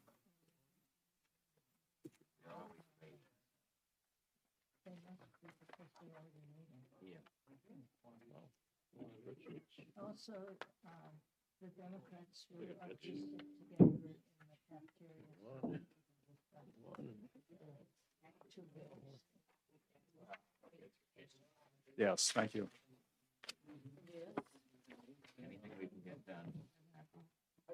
Are we sure? Or they're coming the other way too? All right. Then I'm not sure. Oh, the Knights of Columbus sends me reports like this and I go,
Okay, the time being 1:04, I will open the public hearing on HB 1668 and ask Representative Osborne to introduce the bill. Thank you, Mr. Chairman. Representative Osborne, Rockingham 2, towns of Auburn, Candia, and Deerfield. It's become customary for me to bait and switch this committee by bringing you bills that I ask you to oppose and support other bills instead, and today is just such an occasion. Very concerned around keeping New Hampshire tax friendly, business friendly, and ranking very highly on the scale versus other states. Tax Foundation put out a report this year ranking us number 3. I'd love us to be number 1. 2 of the issues that were brought up in that report were the 179 deductions as well as the net operating loss issues, both of which were addressed by bills that you submitted this earlier today, Mr. Chairman. I wholeheartedly support those bills and would ask the committee to focus on those. And not worry about this one. In particular, this one as it is drafted does not increase the 179 deductions to 2.5 million as you propose to do, again, which I support what you were trying to do. And this whole notion of rolling conformity, I imagine, having not been on this committee, I can only imagine that you guys have discussed this many times over the years, and this is not a direction you are interested in going, and I wouldn't ask you to spend any time thinking about that. So, Thank you very much. Does anyone have any questions? Representative Schamberg. Thank you, Mr. Chairman, and thank you, Representative Osborne, for, I do have 2 questions. I just want to get the first one. In House Bill 1668, as drafted, rolling conformity in plain language does it mean federal first, state second? I think that is the idea of what has been drafted here. Okay. Follow-up question, Mr. Chairman. Follow up? The way I read this bill, House Bill 1668 seems to transfer fiscal authority from the New Hampshire legislature to Congress and increases the risks for meaningful safeguards for our state revenues. How do you respond to that question? I think that's certainly a concern, and that's why I wouldn't ask you to go this direction. I think the intention was to create an environment where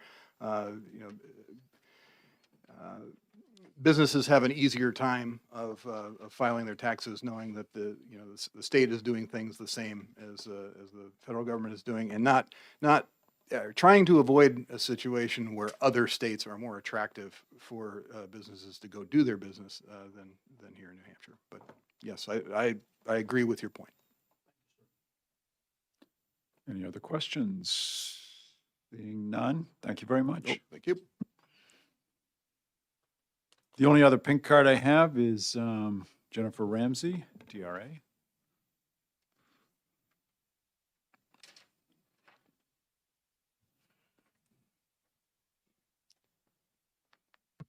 Good afternoon. For the record, Jennifer Ramsey, Tax Policy Counsel with the Department of Revenue Administration.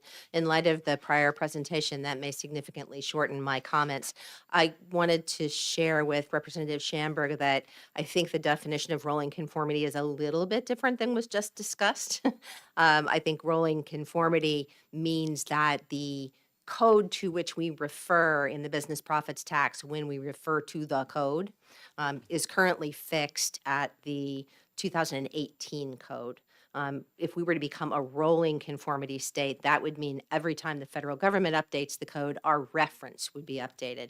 It doesn't mean that areas of law where New Hampshire decouples from the code would be superseded by federal law. So that's the area that I would say is slightly different.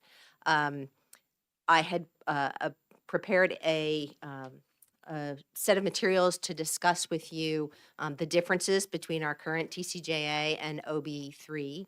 I had thought we were going to include some fiscal analysis in those materials, I found out that I was premature in suggesting that we are still working on finalizing those numbers and can have those by next week.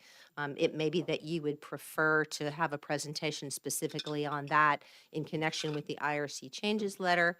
We have some beginnings of numbers we could talk with you about today, but I would defer to the committee on however you would like to proceed from here. Okay, we'll be in touch with you on how best to do that. Representative Schamberg? Thank you, Mr. Chairman. Thank you for taking this question. Just for a clearer explanation over, under House Bill 1668, do future federal tax changes, would they automatically alter the state tax base without prior legislative approval? Yes, unless New Hampshire law already decoupled from federal law. Okay, anybody else? Representative Almy? Yes. Does that mean we shouldn't worry about reading this in its entirety until next week, when you will have a new version? You don't have to worry about reading it in entirety ever if you don't want to. But there will be an additional column with some numbers in it in a week, but the rest of it will not change. So if you want to get an advance knowledge base on how the laws have changed, that's a good document. It just doesn't have the fiscal impact yet. Okay, yes, Representative Opal. Thank you, Mr. Chairman, and thank you for taking my question. Have you sent this digitally, or will you send it digitally next week? I did send it attached to the bill analysis this morning. It's all one PDF. It's an attachment, and I can send it separately as well if you prefer. What? No. So when you make the changes, When we make the changes, we'll recirculate. thank you. Okay, seeing no more questions, thank you very much. Thank you. And I will close the public hearing on HB 1668.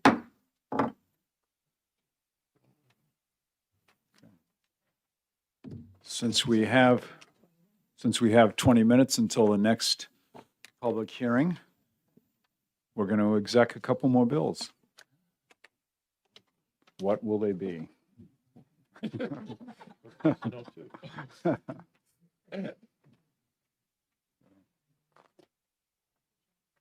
Thank you.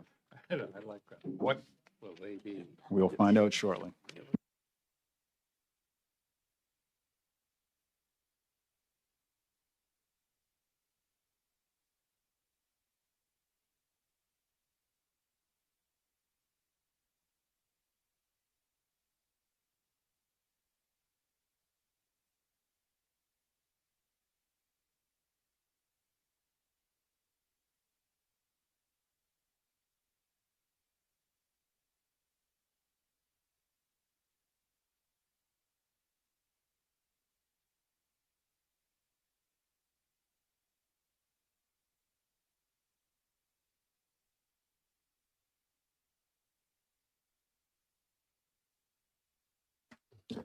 So the first bill we're going to exec is HB 1338. Oh dear. Oh dear, oh dear. Look at this. Oh, they don't. No, because they didn't testify.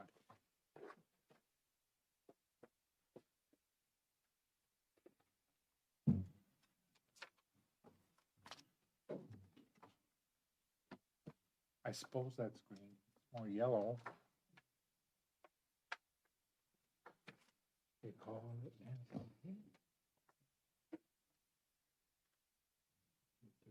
Something yellow. Yahoo. Yahoo.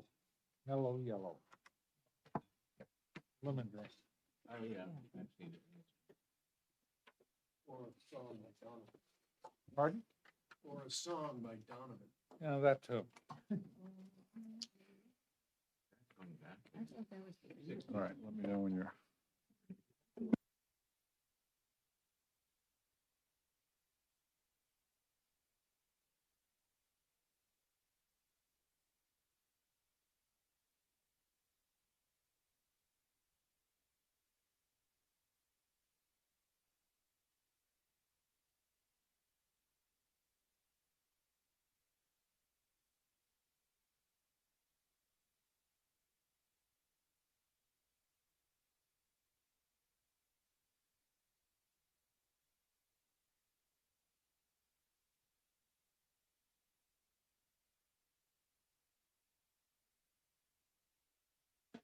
Okay, we are ready, and I'm going to open an executive session on HB 1338 and ask Representative Ulrich if he'd like to make a motion. Bill's that one. That's the, I move inexpedient to legislate as written. Second. second by Representative Elmy. Would you like to speak to your motion? No. It'd it'd be nice to make a statement, if you could. The bill as written conflates two different things and becomes very explosive because of the language that's used in it. When the bill, when you take away that inflammatory language, comes down to the state deciding this charity can participate in a legal activity and that charity cannot. That's all that the bill talks about, is the state picking and choosing who can and who cannot participate in a legal activity. And that's not what the state should be doing.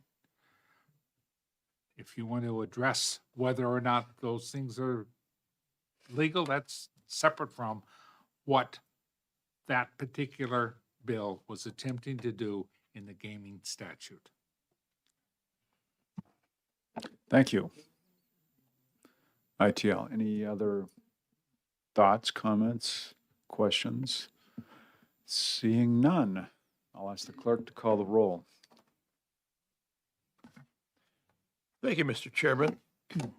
We are voting on House Bill 1338, an act restricting abortion providers from the definition of charitable organizations for the purposes of games of chance.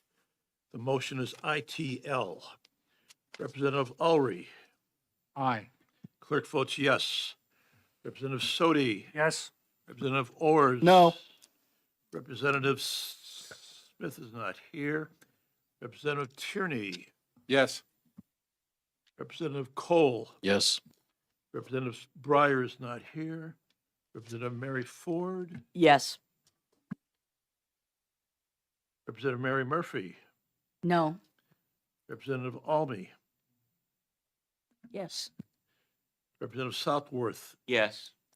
Representative Malloy. Not here, still not here. Representative Schomburg. Yes. Representative Bolton. Yes. Representative Elberger. Yes.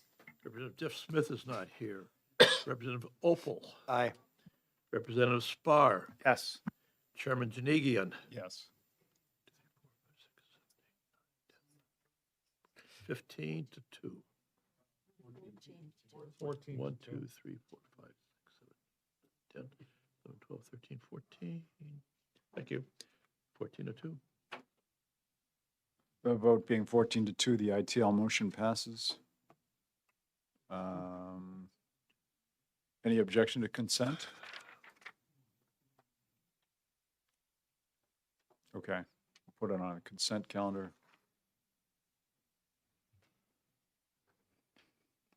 And I will close the executive session on HB 1338. Got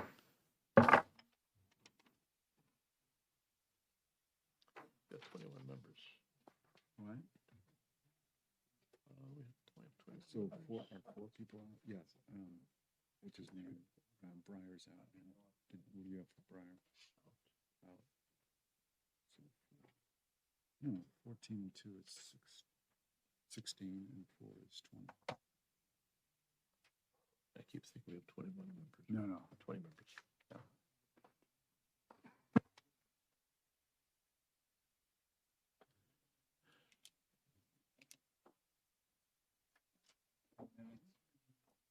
Any more? Yeah, we're doing it.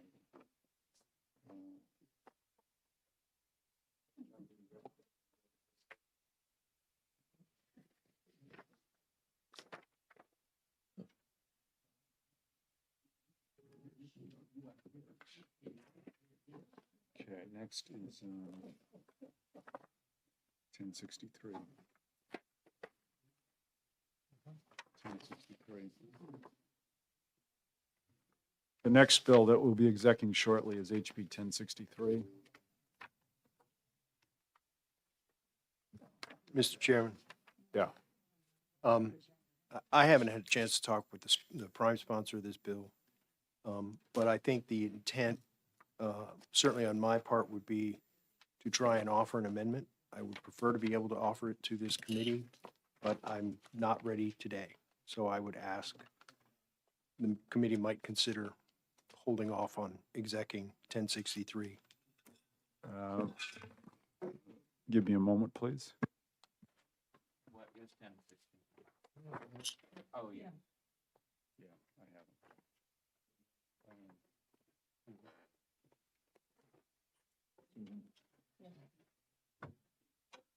I don't know what amendment he's considering.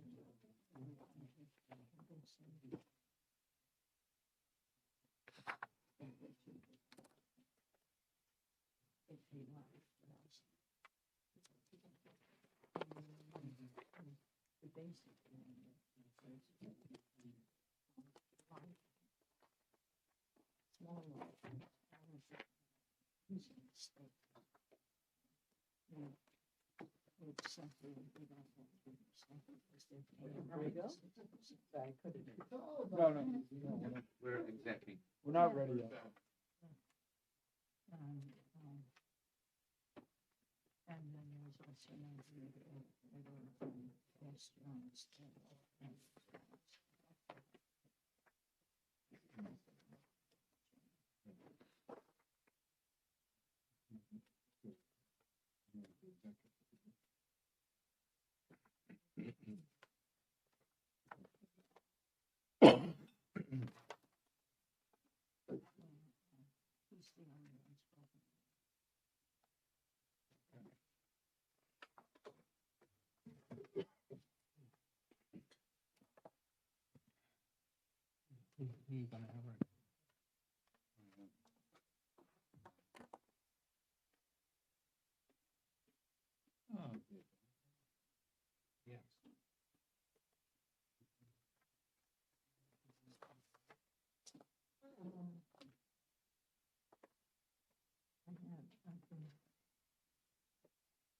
Fighting against this stuff. I don't want to see what he said.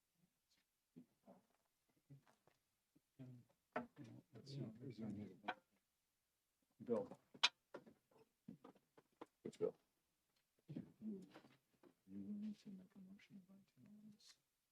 I don't think so. I think I'm actually going to support it, but I'm not sure. I'm going to support it. I'll bet you want to. Not the ITO. Oh, Yeah. Susan said you only have one person in your committee who's against it, but now it's two. I think it should be amended. I think if it wasn't amended, I'd be in favor of it, but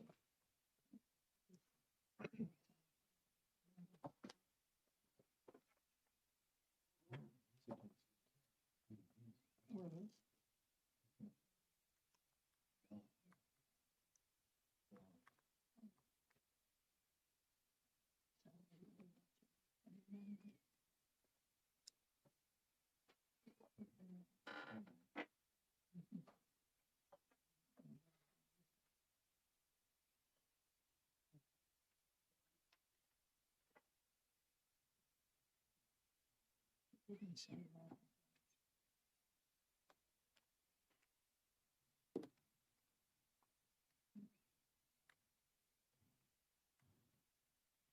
Yeah, we might just see what else coming meeting.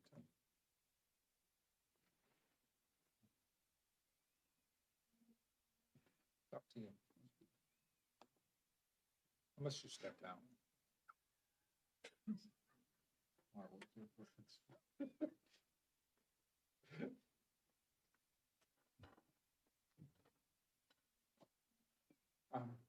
Mr. Chair. Yeah. The member has made a good faith offer to present an amendment. It would have been nice if this had been forthcoming sooner. And I'm not sure what the amendment will present. And the members also said has not thoroughly discussed this with the primary sponsor of the bill. So, and considering the deadlines that we have, I would be more inclined to go ahead and exec the bill as it is and have the members speak to his position at that time, which is now 5 minutes. Well, respectfully, Mr. Vice Chair, I was not aware we were going to be executing this bill today. I recognize that we had an open notice on executing, but I was not aware that we were going to be executing this bill. And in having a conversation with several members on my side of the aisle, it became clear that the conversation we had during the hearing, that there were several members who were concerned about the impact on smaller businesses. That's what the amendment would address. Had I known we were going to have this conversation, I would have attempted to come today with that amendment. But as I say, I was not aware. You know, I'm happy to speak to the amendment when we get to that point, if we're going to vote on it today. I recognize I'm asking for basically a delay until Monday, to give me time to prepare a full amendment.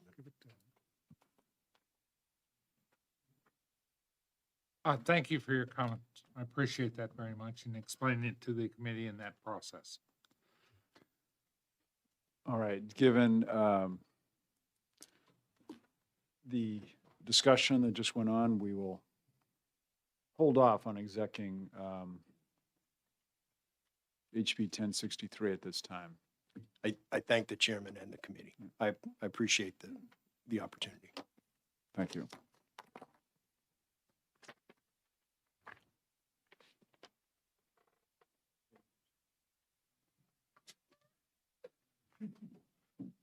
Without lips with your head or? No. And of course, the vice chairman. Okay. Oh, it's not 1:30 yet.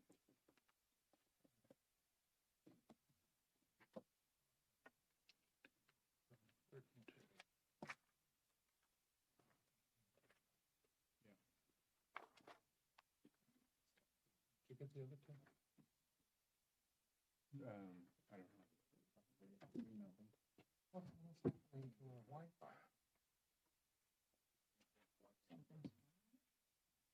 One bar. This building does that. I did. You have the next one, 1668. No, we did 1668. Well, no, sort of did 1668. The next public hearing, the next public hearing will be in a couple minutes. We'll hear HB 1624. Yes, I got both yours.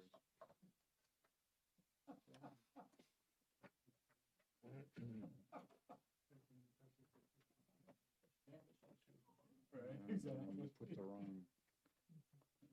put the wrong number on it, but well, I got your email. You put the wrong number on it. It's all right, I'm gonna check that.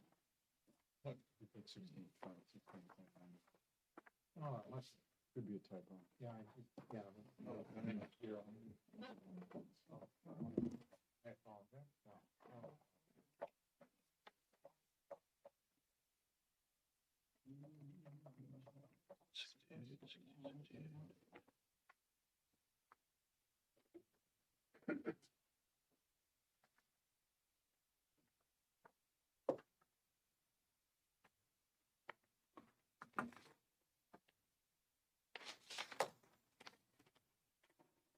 Mr. Chair, you and I are both on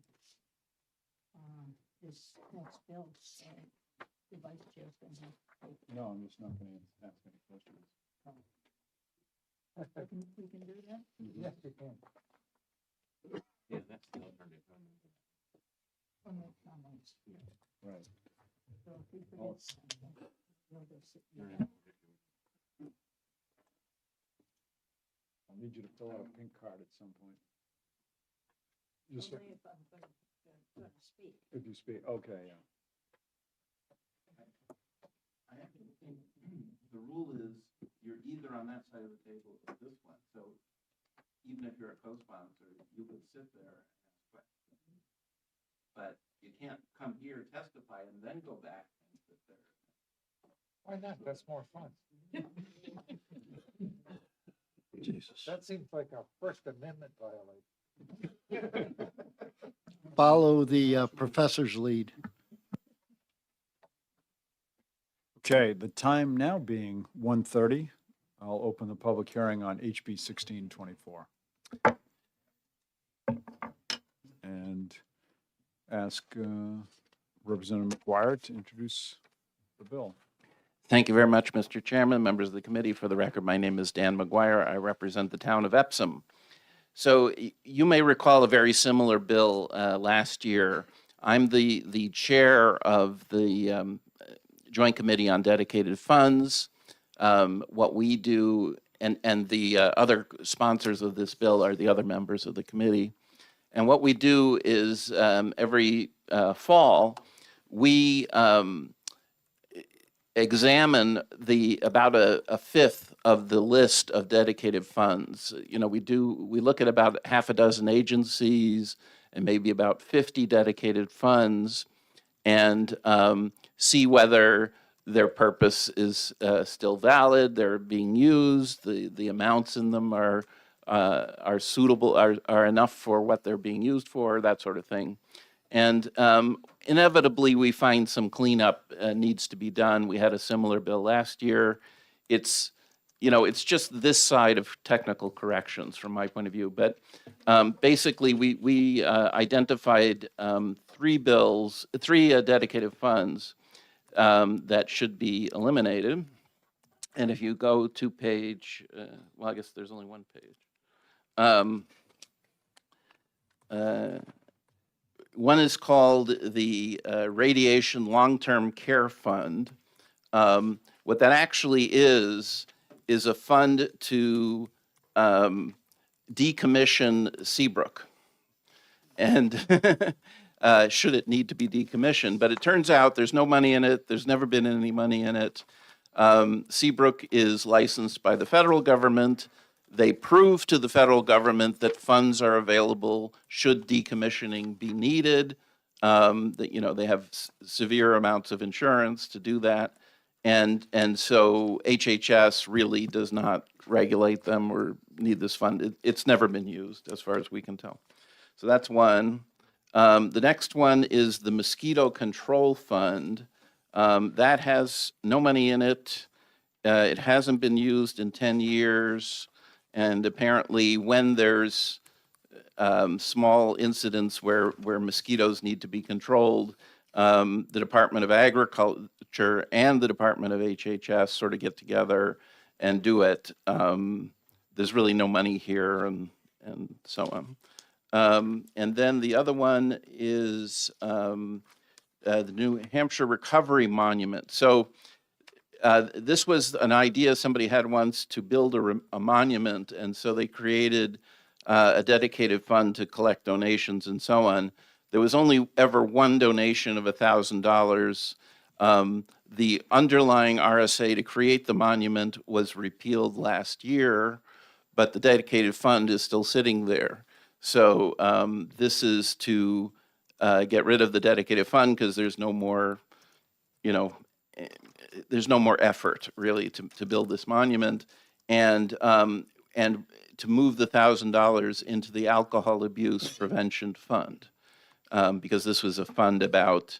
The monument was to be about recovery from addictions. So, but unfortunately, as I was reviewing this over lunch today, I noticed a typo here on this particular fund. If you look at line 3. It says monument special account formerly established in RSA 49A.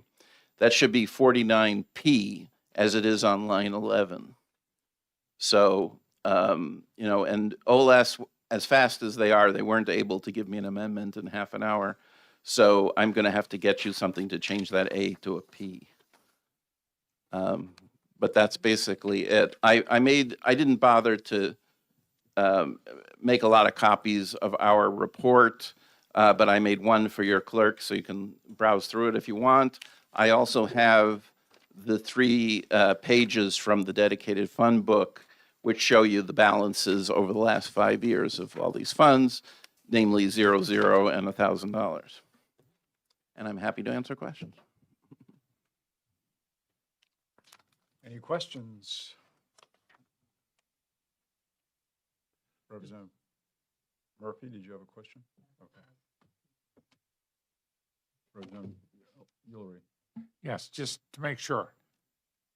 Elimination of these funds is, encourages better governance and reduces costs to the state to operate by maintaining useless activities. Yeah, in some sense, right. It prevents anybody from having to think about them again, right? I mean, these are things that are defunct, essentially. And so, why not clean up the list and keep it current and all that sort of stuff.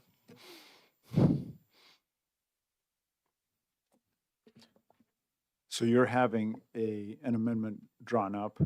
I'm going to have to, the person I call, the drafter was at lunch. So yes, I'll get you one as soon as I can to change that A to a P. I wish I had noticed it earlier, but I didn't. But we would need someone, I think, from this committee to bring that amendment forward. I'll put your name on it, Mr. Chairman. We'll put Representative Almey's name. Or Representative Almey. Yeah. All right, or both, whatever. Yeah. Okay. Any other questions? Seeing none, thank you. Thank you. I don't have any other pink cards on HB 1624. Representative Almey, did you want to speak? I could make one slight extra thing, but then I would have to fill out a pink card. If you're close and I can make it. It's up to you. I mean, I think it's up to you. If you want to speak, then you need to fill out a pink card. I just wanted to say, I started this in the first place. And we, over time, I think, have eliminated 150 of these funds at the same time as they grew to more than 300. Okay. So we have been getting quite a lot of work done over the years. Thank you. Yeah, a question from Representative Bolton. So how long has this been going on for, and how long will it continue? It will continue as long as dedicated funds continue. We are finding less problems as we go along and as the agencies get trained in what they're supposed to present and how they're supposed to present it. That is a slow process, believe it or not. But we had problems 5 years ago with 6 years ago now with the Health and Human Services group. They had all kinds of things that they had to answer we don't know to, and they kind of sailed through this time. Okay, any other questions for Representative Almey? Seeing none, thank you. Now you have to fill out a pink card.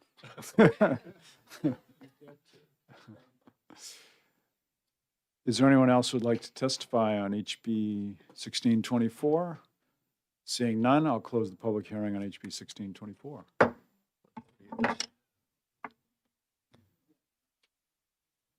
I was planning on execing this, but in light of the amendment that needs to come forth now, we will hold off on the exec. Point of order. Yeah. Because I know sometimes when there are just some housekeeping things, they can just make that change. Is this because it had to do with that it was relative to the law or the RSA that it has to be perfect in an amendment? That's a good question, Representative. That did cross my mind that there's something where even if there's something wrong, if it's minor, it's a typo, but I don't know if this is a Right, typo. because this is, the citation is wrong. Yeah, So that would be a Scrivener's error, which enrolled, Bill's committee could correct. Yeah. Yes. Enrollment so, committee. what, this one you're saying? Yeah. I don't know if don't that think would we should do bother our distinguished Gotta go to the presenter. Senate. It doesn't matter. It depends, because we're the committee making the decision. I guess it's a matter of, is that, It could also be corrected in the Senate. yeah. I didn't list it as a bill for next week, thinking it was going to get exec today, but we certainly could exec it because of the statement. Bills will be exec. Sorry. Yeah, that was my question. I mean, Well- again, can we exec it today? We have time, but seems like there's still more questions to my question. The only question is whether it is does it classify as a Scrivener's? I could try calling the clerk. You guys number? I'll call the clerk, see if we can get it, because we have to wait 20 minutes till the next Yeah. hearing. Thank you.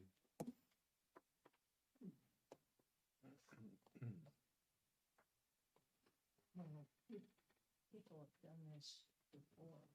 If this doesn't go through and Yeah. so That's what I mean. we'll have to tell them.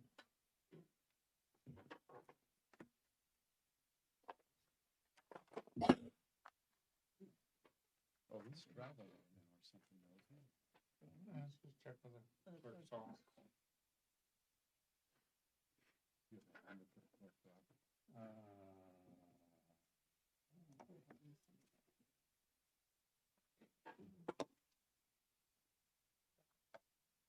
Well, I just call his number, and he's even gonna answer it, isn't he?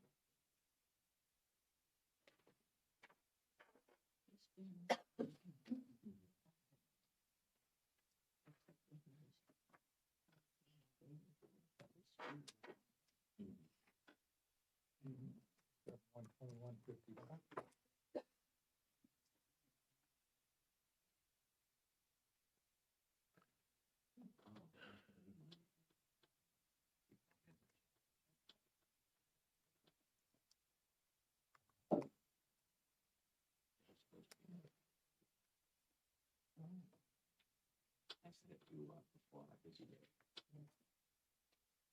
But coordinator at the gaming told me that meeting that they had to, because of the calendar year, say.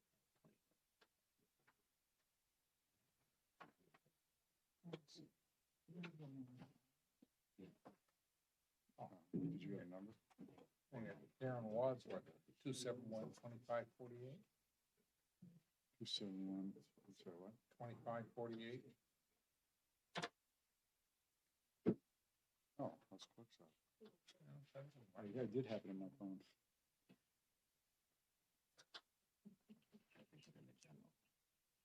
Hi, this is Representative Jim McGeehan. Is Paul Smith traveling and inaccessible?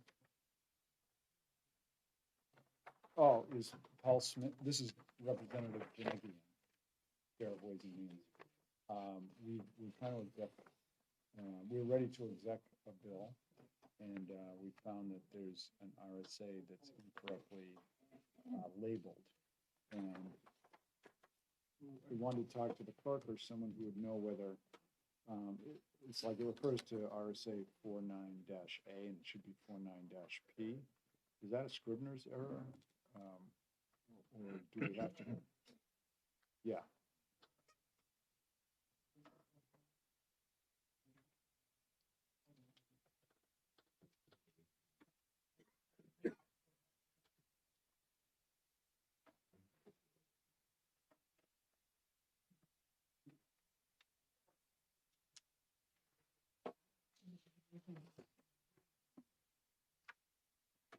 I was just curious.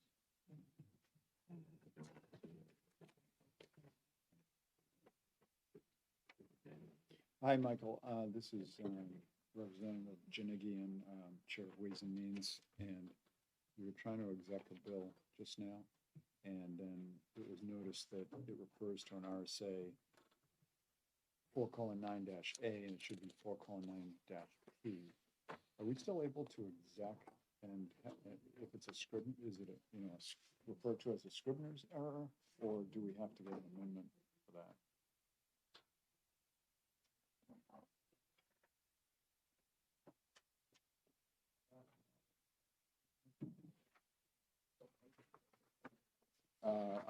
OTP.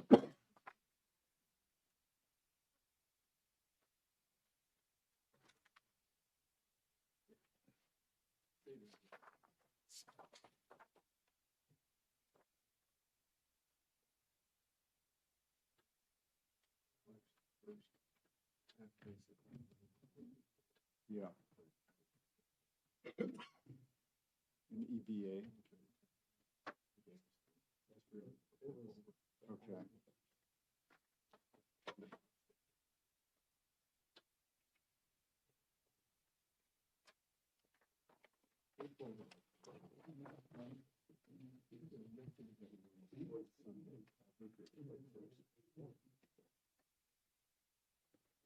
Okay, because how do you do the enrolled? How would the enrolled bill amendment be handled?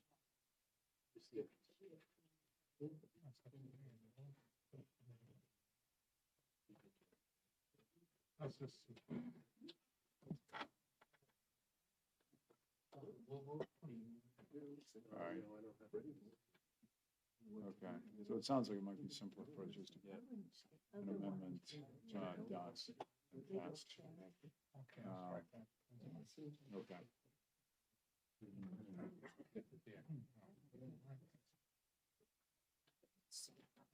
Yeah, it's one of those things where, yes, we're trying to accept it today. I guess we could see if they could have it ready. Today.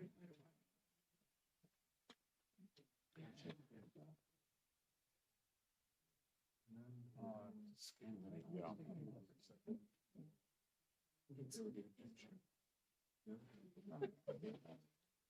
Yeah. Sometimes it's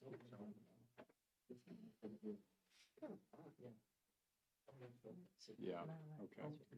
All right. Yeah, this isn't probably that critical, so maybe we'll just get an amendment. All right, but I appreciate the help. Thank you very much. All right, bye. So I guess the question is, could OLS guess? There's a one Called Dan.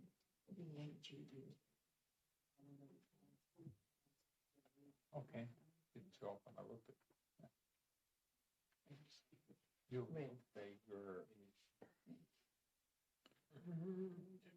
It's this one. Oh, no, it's not. Back.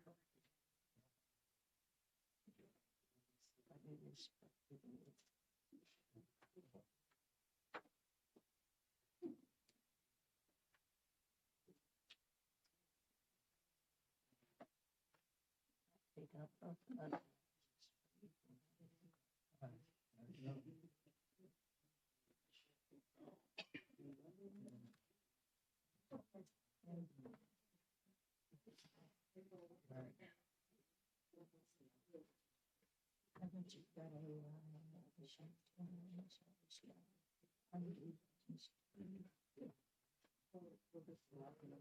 It could very well be. Oh, I just realized Dan's probably in a committee meeting now. Send them a text. How soon did OLS say they could get this amendment done on HB 1624? Question mark.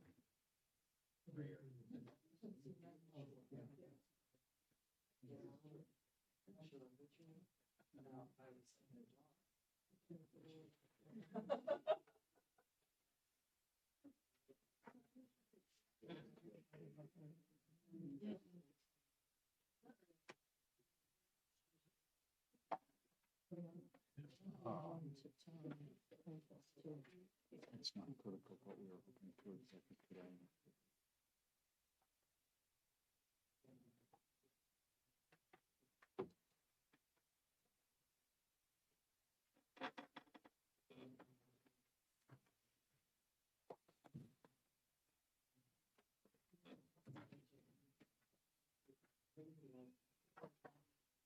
This is only coming up around one way. Okay.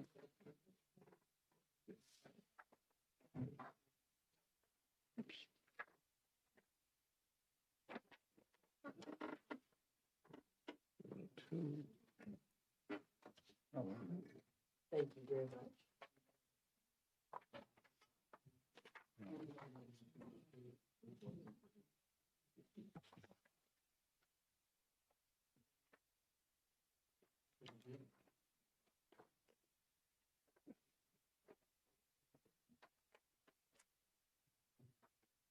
Susan, one for the record.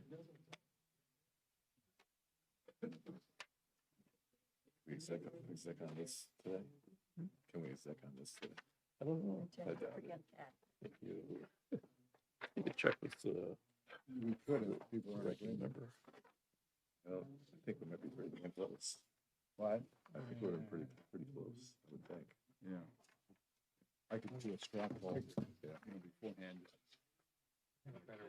Yeah, go with the position, but I don't like picking winners and losers. I think anyone's a winner or loser in the business community.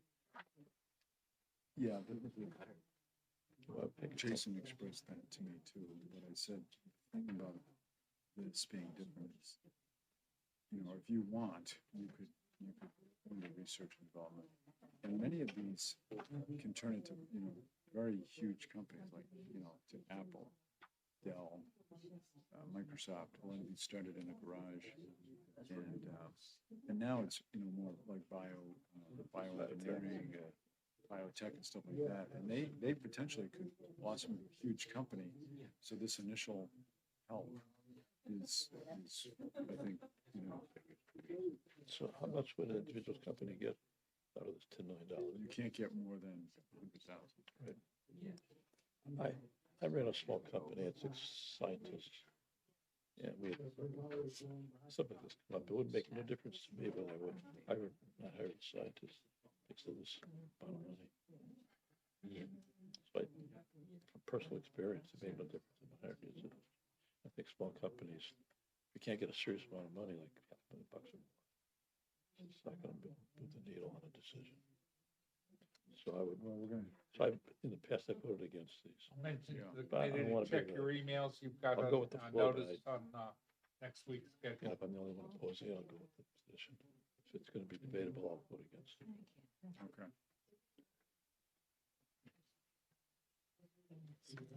Yeah, project going on Summit. I know it's kind of close to home, but the guy's a developer from Cambridge and he's trying to develop Tenny Mountain. He also wants to, do biotech there, bring in a bunch of jobs. Really? Create a bunch of housing. Yeah. He's in support of this bill. So I'm in support of this. Well, my question is, how much money would you get? How much money would he get? Just Up to You 100,000. gotta get, so you got 200,000. He's gotta compete with that for a whole bunch of other people, so you get, what, 50 out of that? No, so they'll give us some testimony, but. Thank you. Good.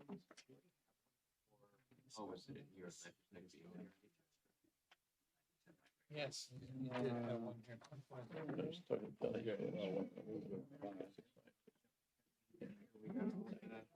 Worried about the bottom line. Yeah. And Yeah. I wanna hire or not hire a guy based on, something less than 6 figures of subsidy. I gotta get this guy to work for 3 to 5 years. I'm paying him $100 a year. By the way, I sent that over. It's gonna make a difference if I hire him. Yeah. Made some corrections. And so we're taking $7 million state budget money, giving it to the people in favor business, the high-tech business. The non-abortion. Oh, you had I think it's to, okay. I had to It's redo it. not the money to make a difference. Okay, good. Put up my toes. Yeah. Yeah. And if $7 million does make a difference. No Yeah. doubt. I'll go with the flow on this, but, if it's gonna be a debatable topic, I'm gonna vote against it. If everybody wants it, just They're all, put the head down. Huh? yeah, they're all for it, probably. Yeah. Oh, actually, oh, That's where let me see these cards.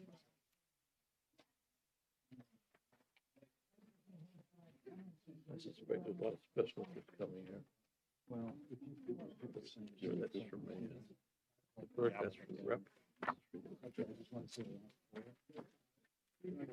It's just,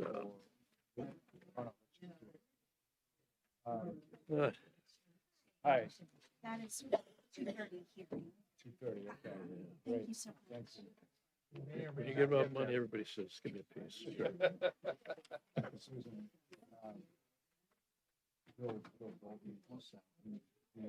That all the paperwork got to go through to hire it, through this. Will make a difference. I can do a straw. I'll do a straw. You know, we're part of a larger company. If a larger company want to do it, fine. Me to do it. This is done, 1624.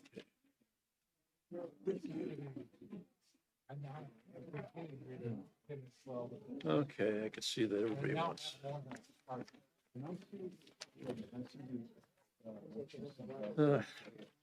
I'm up against all the lobbyists in the world. Not gonna win this one.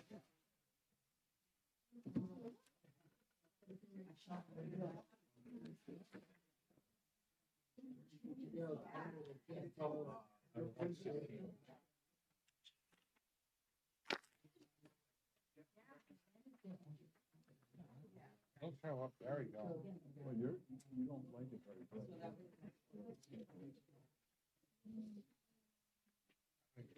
Go. Let record. Well, wait a minute, I've got. That, it shows you 4 bills in the morning. Yeah. And that's it.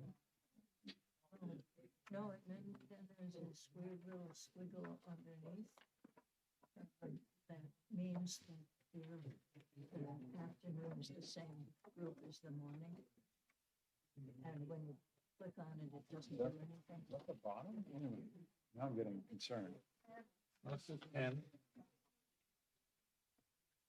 I guess I could look at it on my phone. Oh, it shows 11:30. We hear 4 bills. Yeah, where's the Five bills. executive session? Right, it'd be a separate email. Well, let me just call her email, okay? Right here.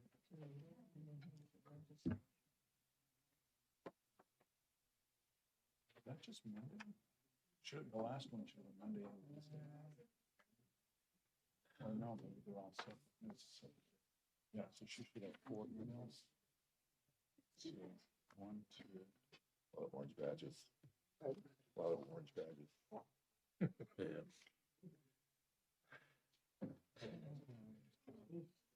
Free money. You know Mike Blasich, right? What? You know Mike Blasich? Oh, no. I don't think so. There's a guy sitting in the back, dead center. And used to be Shaheen's like top organizer or something like that. Okay. And actually, Dendul, and he was kind of promoting this project in Plymouth, this biotech thing. I mean, I might be able to say Can't argue with that. Good. Ready to promote it. I'm not a venture capitalist. State's not a venture capitalist. Yeah. We hope you make lots of money and you pay PPT. No, it's not. You want us to, use $100,000? I got a warrant for a piece of equity in this? No. Start more notices to stay out. $100,000 from the state? What do we get? Yeah. Well, down the road, if we're successful, yeah, you get PPT. True. So why do I pick you as opposed to the guy who's running a restaurant? She sent out the second one to the work session. She's got to send another one to the exec session. And Yeah, then it's she sent just, three more to the next one. This is only my personal Yeah, experience. she in this needs 4 business. more emails from her. They're a small startup biotech, so you can venture capital money. And yeah, they got lawyers, they're gonna try to take advantage of everything you give them. Whatever you give me, more, and say, no, that's enough. So this is the more. You know, I proposed the increase from 3 to 5. 7 in my absence, now it's going to 10. Anyways.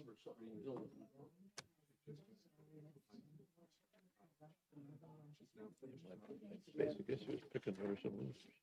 Like everybody to have the first shot at being successful. I want to all the money to some groups and that don't want the same money as other groups.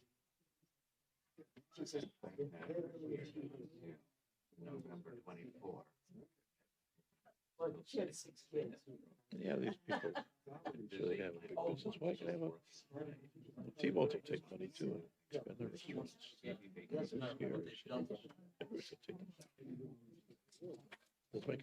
Doesn't make a difference in the operation of the company. My experience is not this. Just, remember, it's a good idea because, we'll see, I support it.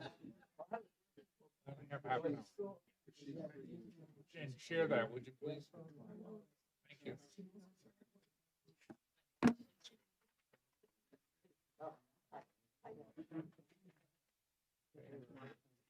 Next Monday?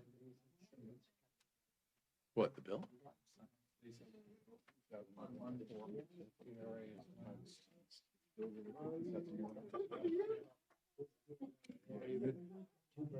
Yeah.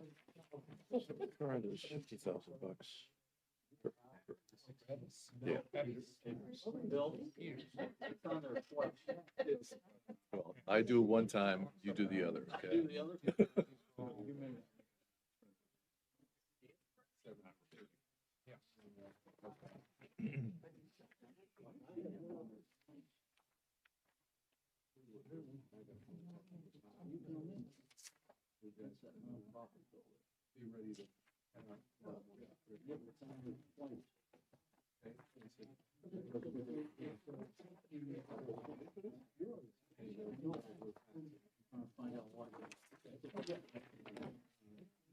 Hey, hey, Tom. Tom. Don't be too loud. Which one? Yeah. We said Tom, Dick, and Harry. Hey,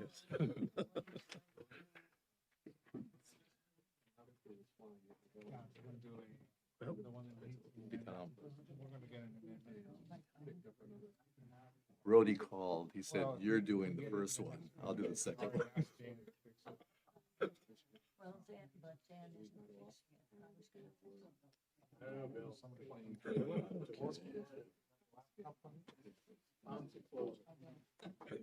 Okay, I'll do the, you'll do the closer.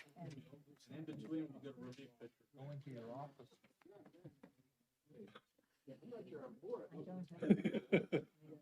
Oh, you will be when Tom edifies.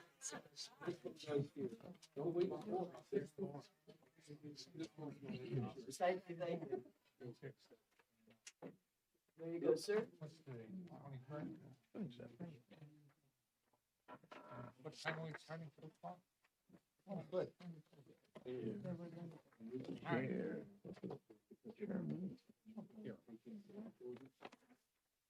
You care about them. More stuff to punch holes in. Oh, you like doing that, Jordan. You got the big binders. Jesus. Why didn't you put a stamp for?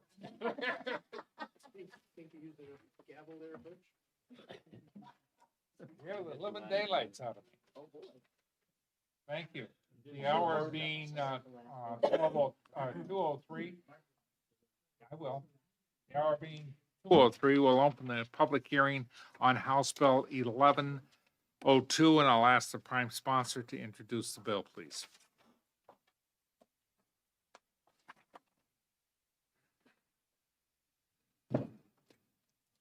Hello, everyone.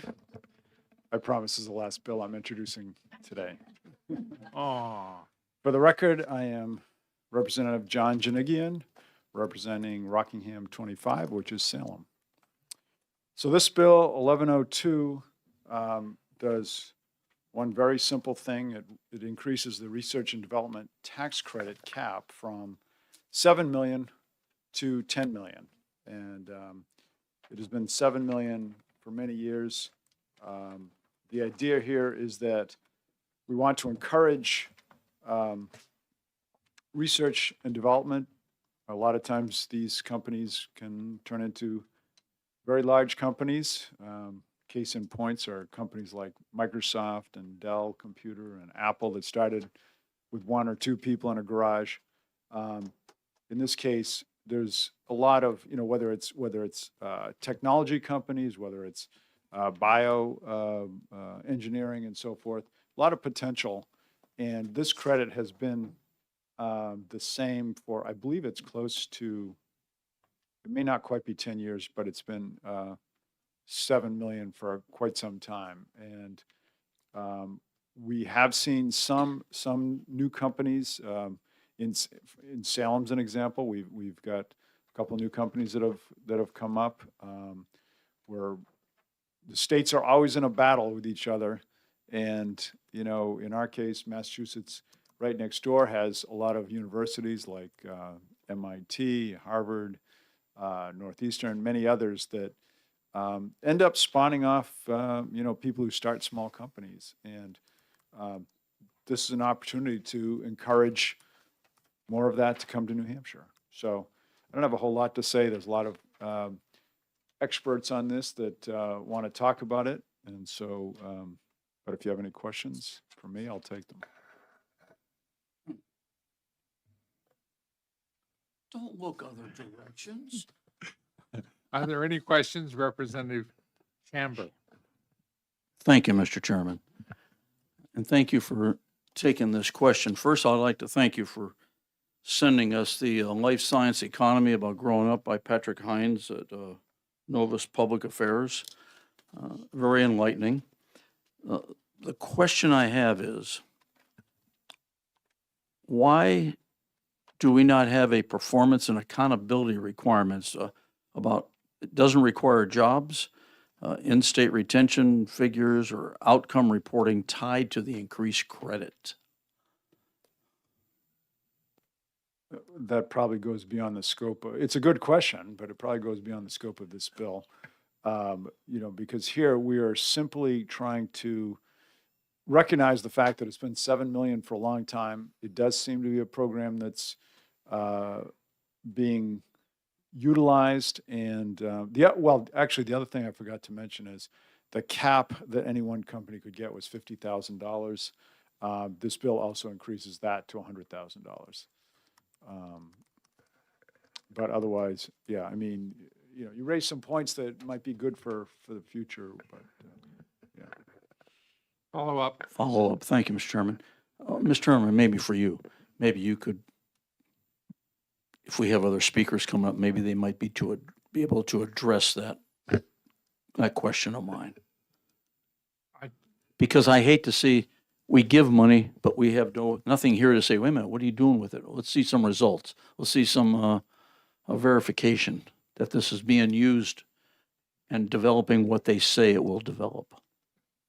I understand exactly what you're saying, because I've asked that question too, is have many to your right.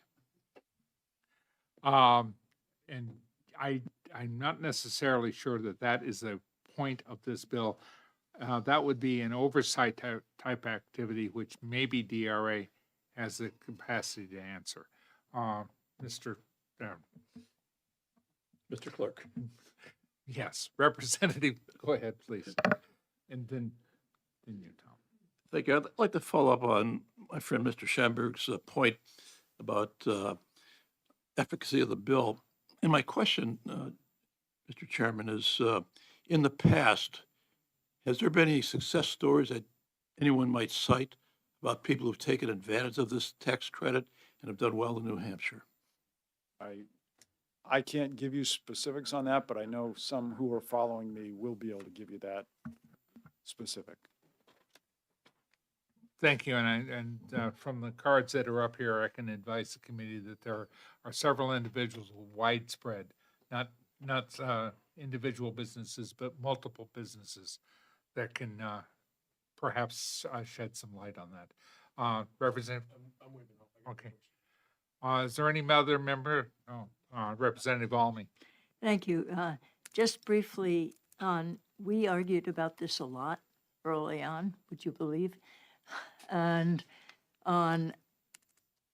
what we managed to get out of the BIA was I think it was the BIA, was essentially on very, very obscure, because they didn't want to put individual companies on business on in front of all the other companies that were doing the same kind of thing.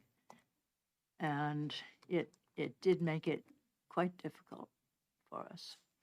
I think there is in, I think it was South Carolina. It was one of those states that actually passed a law allowing an outside analyst company to get all of the confidential data from all the businesses that were taking advantage of these things and come up with some kind of conclusions.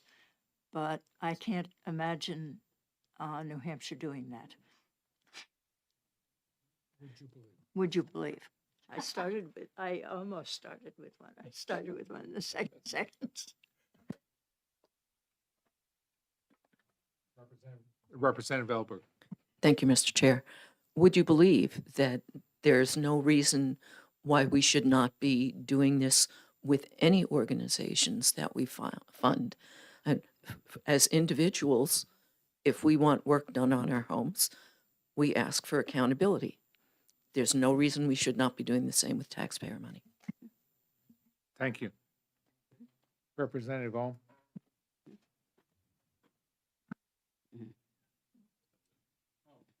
Okay. Are there any other questions? Yeah. Representative? Great, thank you. Thank you, Mr. Chairman. Thank you, Chairman Janigian, for taking my question. This tax, increasing this tax, is this going to make us more competitive with other states? And do we know how we compare today to other states with regard to giving out credits like this?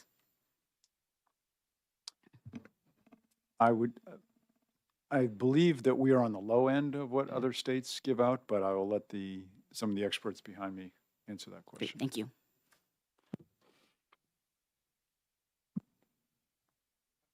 Hearing none, no other questions. Thank you. Who am I calling next? Somebody. Michael Skelton from the BIA.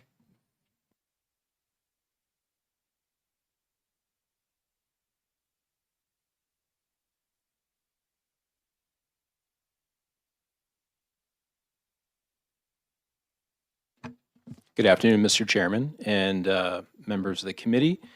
Thank you for the opportunity. For the record, my name is Mike Skelton. I'm President and CEO of the Business and Industry Association of New Hampshire. We're New Hampshire's statewide Chamber of Commerce and State Manufacturing Association.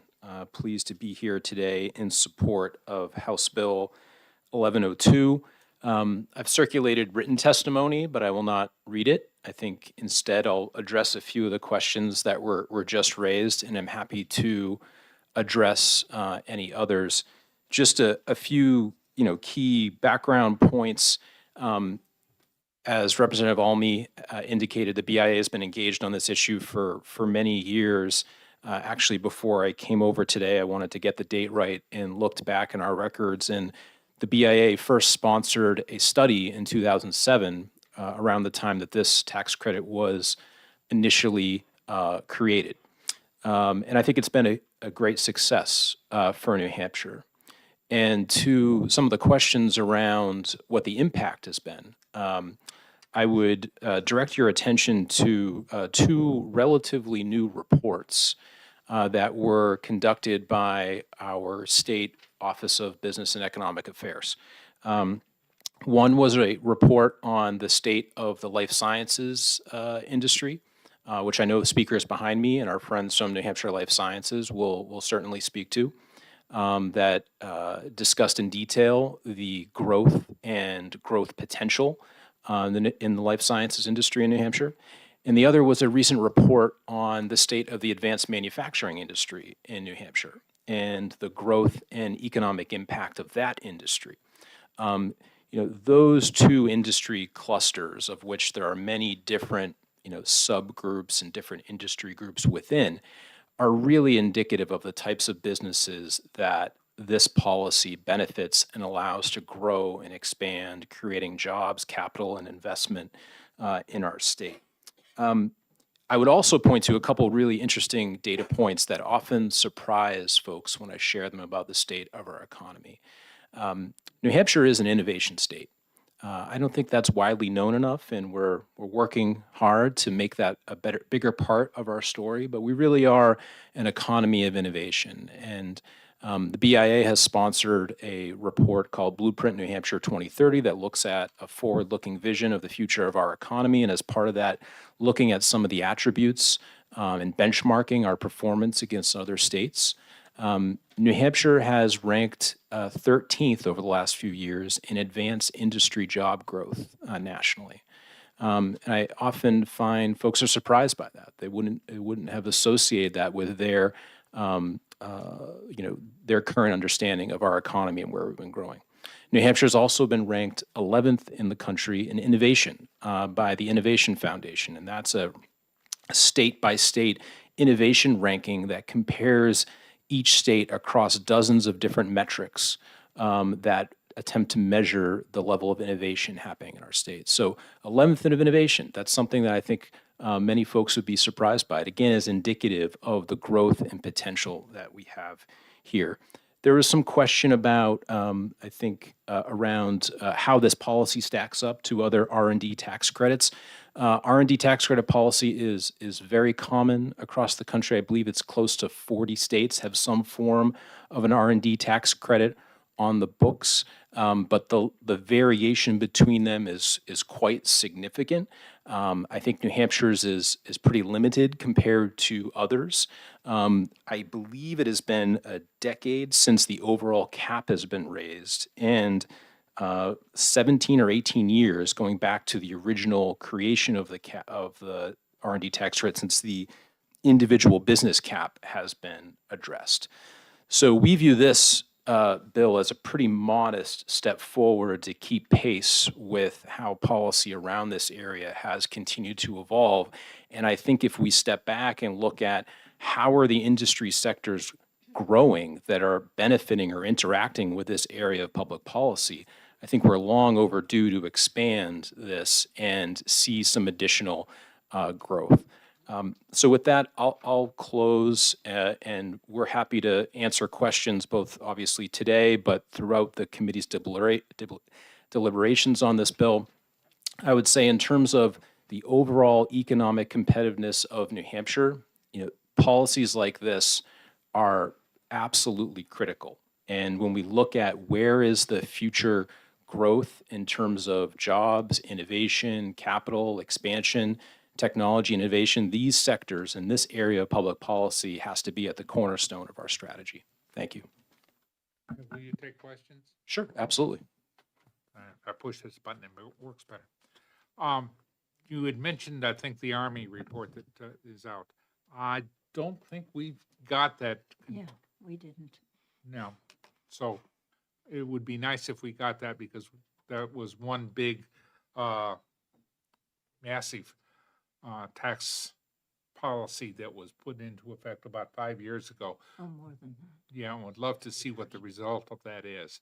Because if I recall correctly, part of that included some accountability and reflection of that would show how that works. Sure. My specific question is, in addressing the accountability issue, does BIA have any records of companies that have received such grants succeeding or failing? Because we're not entitled to know which companies work and which companies don't work, which companies succeed, but we do know which companies are still in business and which companies are not in business. Right. Yeah, thank you for the question, Representative. How I would answer that is, you're correct that, which companies are awarded this credit and how it's utilized is a matter of privacy between the state and that company.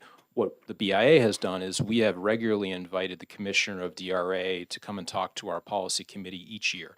And we talk about all manner of tax policy issues. But one of our questions has always been, how is the R&D tax credit doing? And it has been fully subscribed, to my knowledge, during its entirety of existence. Demand continues to outstrip what is available. And I would again point to the growth and performance we've seen in both life sciences, advanced manufacturing, and technology businesses. The growth there is an indication that's having a positive impact. Does it have a 100% hit rate? Of course not. There are absolutely companies that will engage in R&D that ultimately don't make it to market or fail, acquired. That's the nature of business. But I think when we look at in totality, has this returned a net positive to our state and our economy over the course of its existence? We would certainly argue that it has, and it's been a great investment for New Hampshire. Thank you. Any question? Yeah, there's a couple of questions. Ranking member, please. Thank you. I am wondering about getting information on geographic impact throughout New Hampshire. Most of the stuff we've gotten is from Seacoast or Manchester area.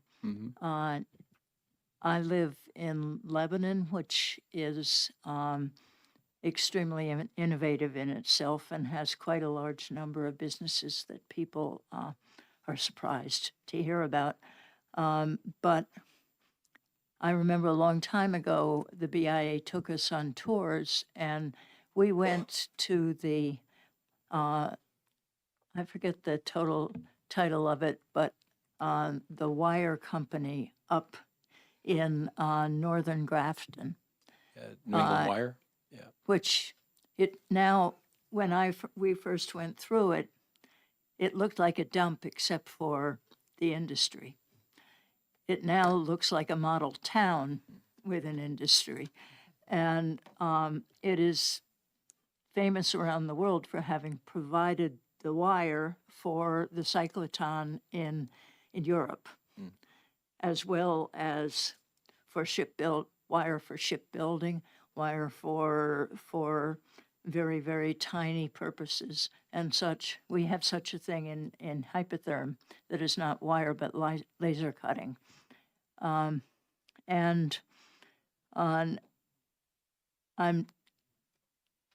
I'd like to know to what extent the credits go out to any part of New Hampshire which is showing signs of innovativeness, because the places that are most doing this now are in places where there is no housing and no child care, and everybody is extremely limited. That includes Lebanon. I'm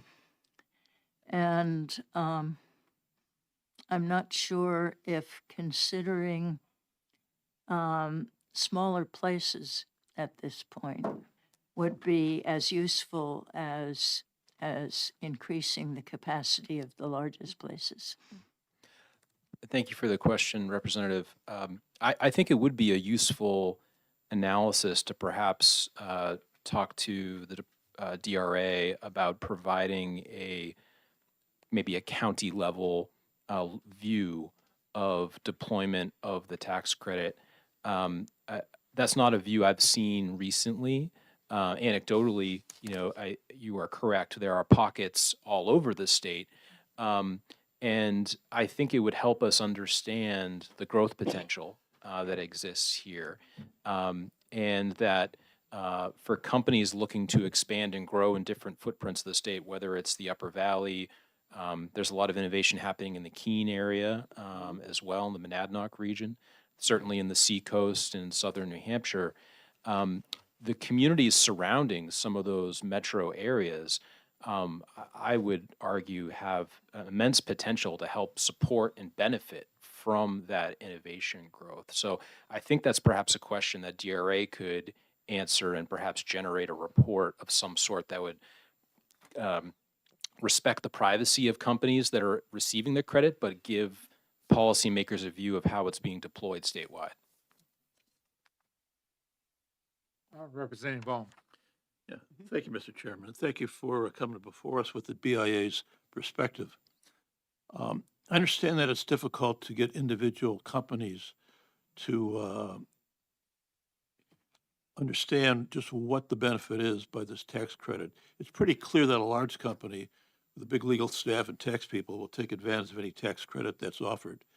But it's not clear to me on whether small companies that we're trying to encourage in New Hampshire would benefit by this small tax credit. So my question is there any company that you know of or who would be willing to testify before the committee to talk specifically about how this tax credit, which was only up to $50,000, had caused a difference in their success? Would that be possible? Thank you for the question, Representative. I think that's actually a good area for the committee to explore.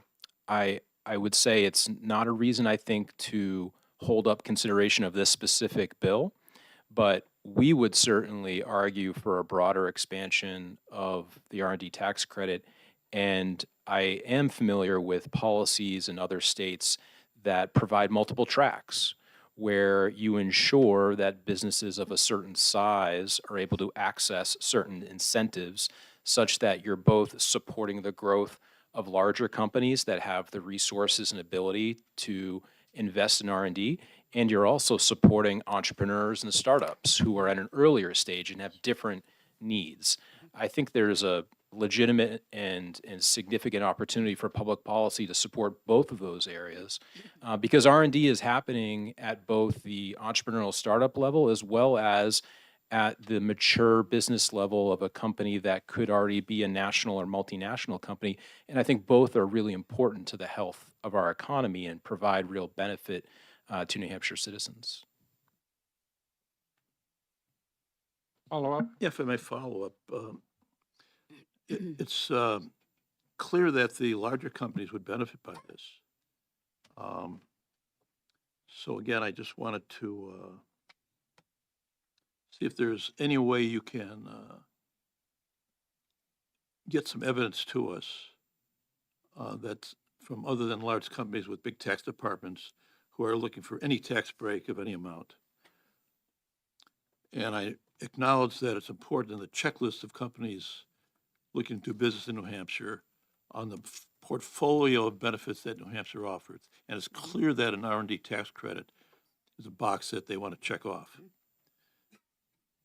So my question always comes back to, is this amount of money going to make a difference? And are there examples of having this made a difference? Thank you. Thank you, Representative. I think that's good homework for us. We can talk to some of both our members as well as some of our stakeholder groups and allies about some potential examples and companies that would like to, would be willing to come and talk and share their experience. I would offer a couple of other thoughts as well. Again, my understanding, and I believe DRA could confirm this, is that this tax credit has been fully subscribed throughout its period. So there's demand for it. And I'd also point out that I would hesitate to, ultimately this is a relief, a tax break, as you put it. But I would also point out that R&D it's expensive, it's risky. It's a strategy that businesses are engaging in because they want to grow. This is not a tax break on general operations, on some sort of thing that a business has to do. This is incentivizing activity that we want to see happen because it results in economic growth and job growth and investment. And it carries a lot of risk for the businesses that do it. There's a lot of research and development that leads to a potential idea or solution that ultimately doesn't make it to market, and there were a lot of costs that went into it. So yes, this is a tax break, but inherently what we're trying to incentivize is businesses to engage in innovation that returns more to our state in the long run. And when you look at the tapestry of R&D tax credits around the country and the results that they have generated, that's really at the heart here, that there's so much in R&D that has become more expensive more risky and prevents economic growth. Thank you. Remember, or remind the committee, on point and specific, and don't repeat others, please. Representative Opel? Thank you, Mr. Chairman. And thank you, Mr. Skelton.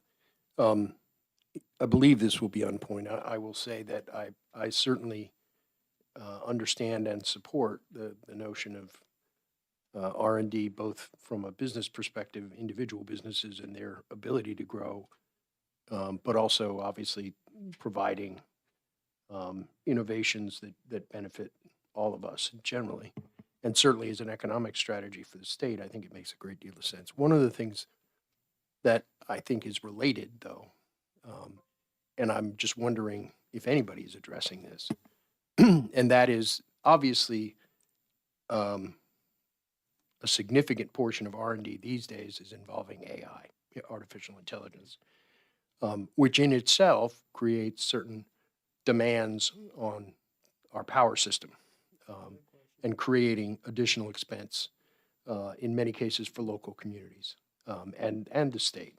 And I'm just wondering, is anybody taking a look at that aspect of this as well, both in terms of, what are the costs now and what are the things that we as a state might be preparing for to help with a transition where, the demand for power isn't going down anytime soon. So I'm just, I don't know whether you can address that, but I can address it briefly. It's a big topic, and there are no easy answers. So I guess I would say I think you're correct that the businesses across the economy, but certainly in the innovation space, are rapidly adopting and have adopted AI as part of their business practices, and it's additive to this type of growth potential, which means that that's going to put more strain on our energy consumption. I think it'd probably be a separate hearing on a lot of other bills where I could talk about the BIA's views on energy policy, but suffice to say, you'll hear from us that we favor an all of the above strategy, and we need more energy and a lot more of it. follow up, just one quick follow up. Very quick, please. The only thing I would say is I would hope and encourage BIA to be involved. So many of these issues are interconnected, and it's impossible to just sort of say, well, this is R&D, this is, energy and supply, because obviously they're connected. So thank you. Representative Murphy? Thank you, Mr. Chairman. Thanks for taking my question. My question really has to do with the cap itself. Is it enough? We're doubling the amount that the business can apply for.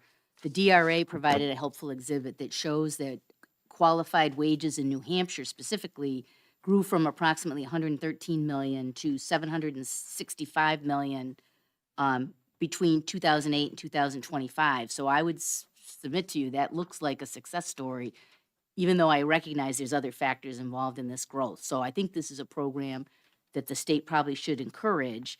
And so is the 10 million enough? If we're, because they're going to bump into that cap again, and we're going to have companies walking away who potentially could provide growth and more revenue to the state, but they're not going to get the grants because they're going to run out of money too soon. Representative, you'll find no argument from me on that front. I think if we were to look across the country at the growth in this space, innovation policy, you will find that states are being extraordinarily competitive and aggressive in trying to attract this type of investment and growth. And I would submit that I think it would make sense for the legislature to have this issue on its plate almost every year to consider, are we being competitive enough? There hasn't been a case recently, but over the course of the now nearly 20 years that this policy has been on the books in New Hampshire, there have been attempts at times to roll it back. And I would submit that we should never be considering that direction. In order to maintain our economic competitiveness, we should be looking at how can we keep pace. And let's, I think there are some mechanisms we can explore to start to measure how this is functioning at a more specific level, and then attuning our policy in that direction. Thank you. Seeing no more questions, thank you for your presentation. Thank you very much. Our call to the chair, Andrea Echevarria. Did I get it right?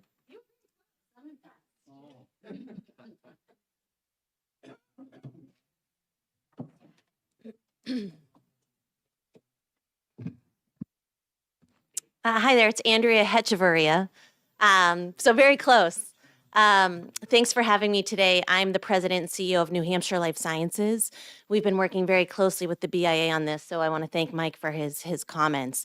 You might not be familiar with New Hampshire Life Sciences. We are a fairly new statewide trade association in the state. We established in 2023 to support a very exciting priority growth sector for the state, which is life sciences. Our members contain some of the largest life science employers in the state: Novo Nordisk, Lonza, Novacure, MilliporeSigma. We also have early stage startups that you've likely never heard of that do care about the R&D tax credit and do use it. And I would welcome you to meet with our members and tour their facilities anytime. The R&D tax credit, so I submitted I submitted my written testimony. Like Mike, I'll summarize that.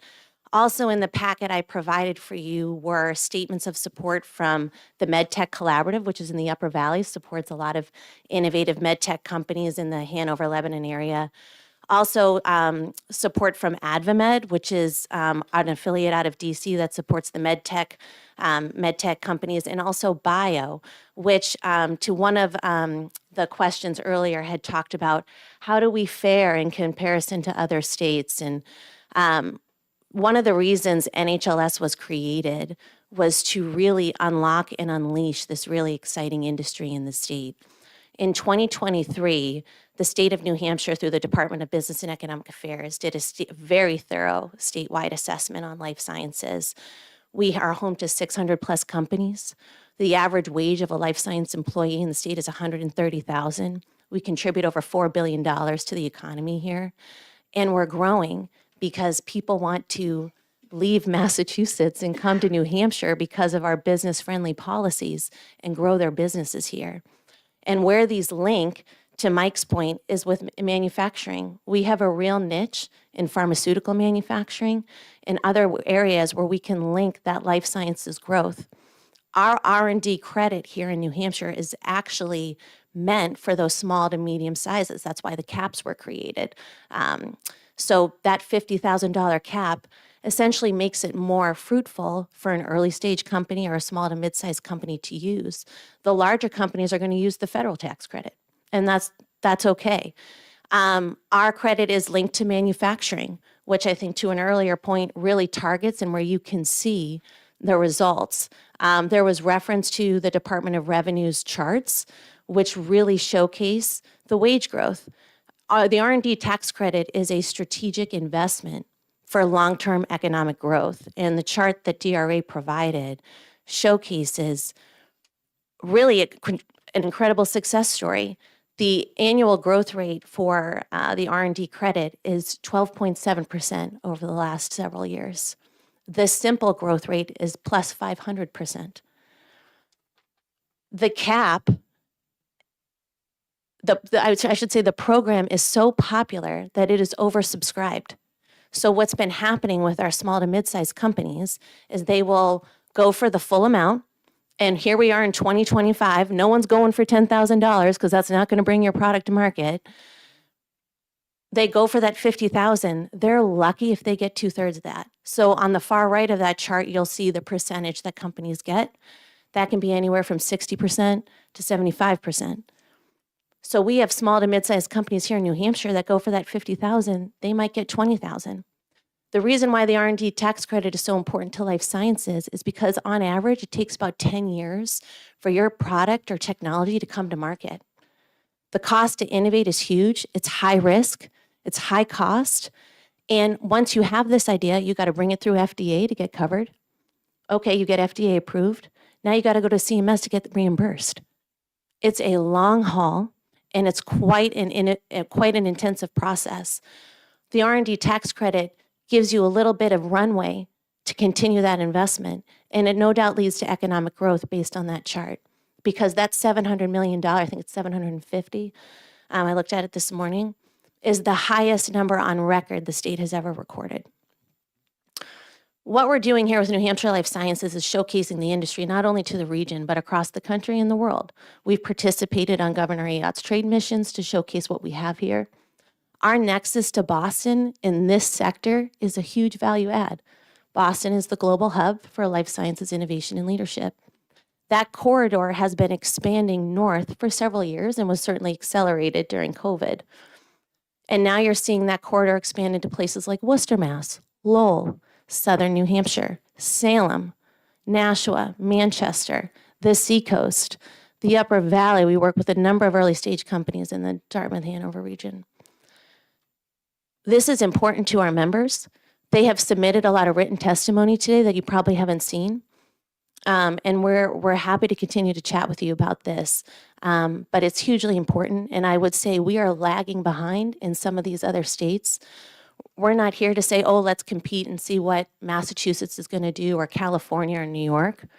But we have states like Maine, Connecticut, Rhode Island that are really leaning in life sciences growth, and we are falling behind. And I think when you pair New Hampshire's business-friendly policies, that New Hampshire advantage we all love, and then you tweak the R&D tax credit and other policies that really incentivize that growth, we really have an opportunity here to open doors to an enormous and successful industry with highly educated workforce, a highly paid workforce, and really an opportunity here we want for the state of New Hampshire. So I'll pause there. Will you take questions? Yes, absolutely. You won't have to. Oh, I don't know if that's a good thing or a bad thing. Representative Orrs. Thank you, Mr. Chairman. Thanks for taking my question. So considering the small, medium-sized businesses, what do you think the number should be? If it's not 10 million, what Sure. do you think would be like the sweet spot? I think this is an opportunity, and we're happy to work with you on that, to work through that and do some benchmarking. To Mike's point, I don't know for sure if that $10 million cap and raising it, the individual cap to 100,000 is going to be enough. I tend to think that it's going to get oversubscribed quickly again. I think what we can do as a committee is take a good, honest look at it, do some benchmarking, see what's really most fruitful for our companies. Because of that linkage to manufacturing and how we have structured it, the way New Hampshire has structured our R&D tax credit is very different from how other states do it. Some do they have no caps, some do it based on a percentage. So we do it a little bit differently, and that's okay. I just think it's an opportunity for us to look at it and really understand, how we can really set ourselves up for success. Very good. Follow-up, please. Follow up briefly. So would you be willing, with Mike and maybe others that are sitting here, to put your heads together and get us some kind of response, maybe a brief white paper, where you think it should be? Absolutely. Thank you very much. Thank you. Representative Almy? Thank you. Have you looked at how many businesses that can afford to do their own internal research and development without much help versus the ones at the early stage and the middle stage that would profit more from this than they would? Who is collecting most of this tax credit? Do we know? Does Sure. somebody know? So, And can just give us a this point has been general made. idea. Yeah, the way Department of Revenue tracks it, it's hard to get some of those specifics, but this is how I would say this. The credit, the way it was established was to make sure that small to mid-sized companies can utilize it. When you look at any sort of R&D tax credit policy, some of the testimony I submitted today includes a best practices report from BIO that was just released that talks about, it's actually benchmarks all 50 states and how different states do on certain policies. The R&D tax credit is directly linked to healthy life science ecosystems and frankly, any innovation economy, because it's providing that runway for those small to mid-sized companies. So within our NHLS membership, it's not the bigs that are using the state R&D tax credit. It's the small to mid-sized family-owned companies that we want to support and grow. Thank you. Are there any further questions? Thank you for your presentation and your handouts. Wait Oh, a minute.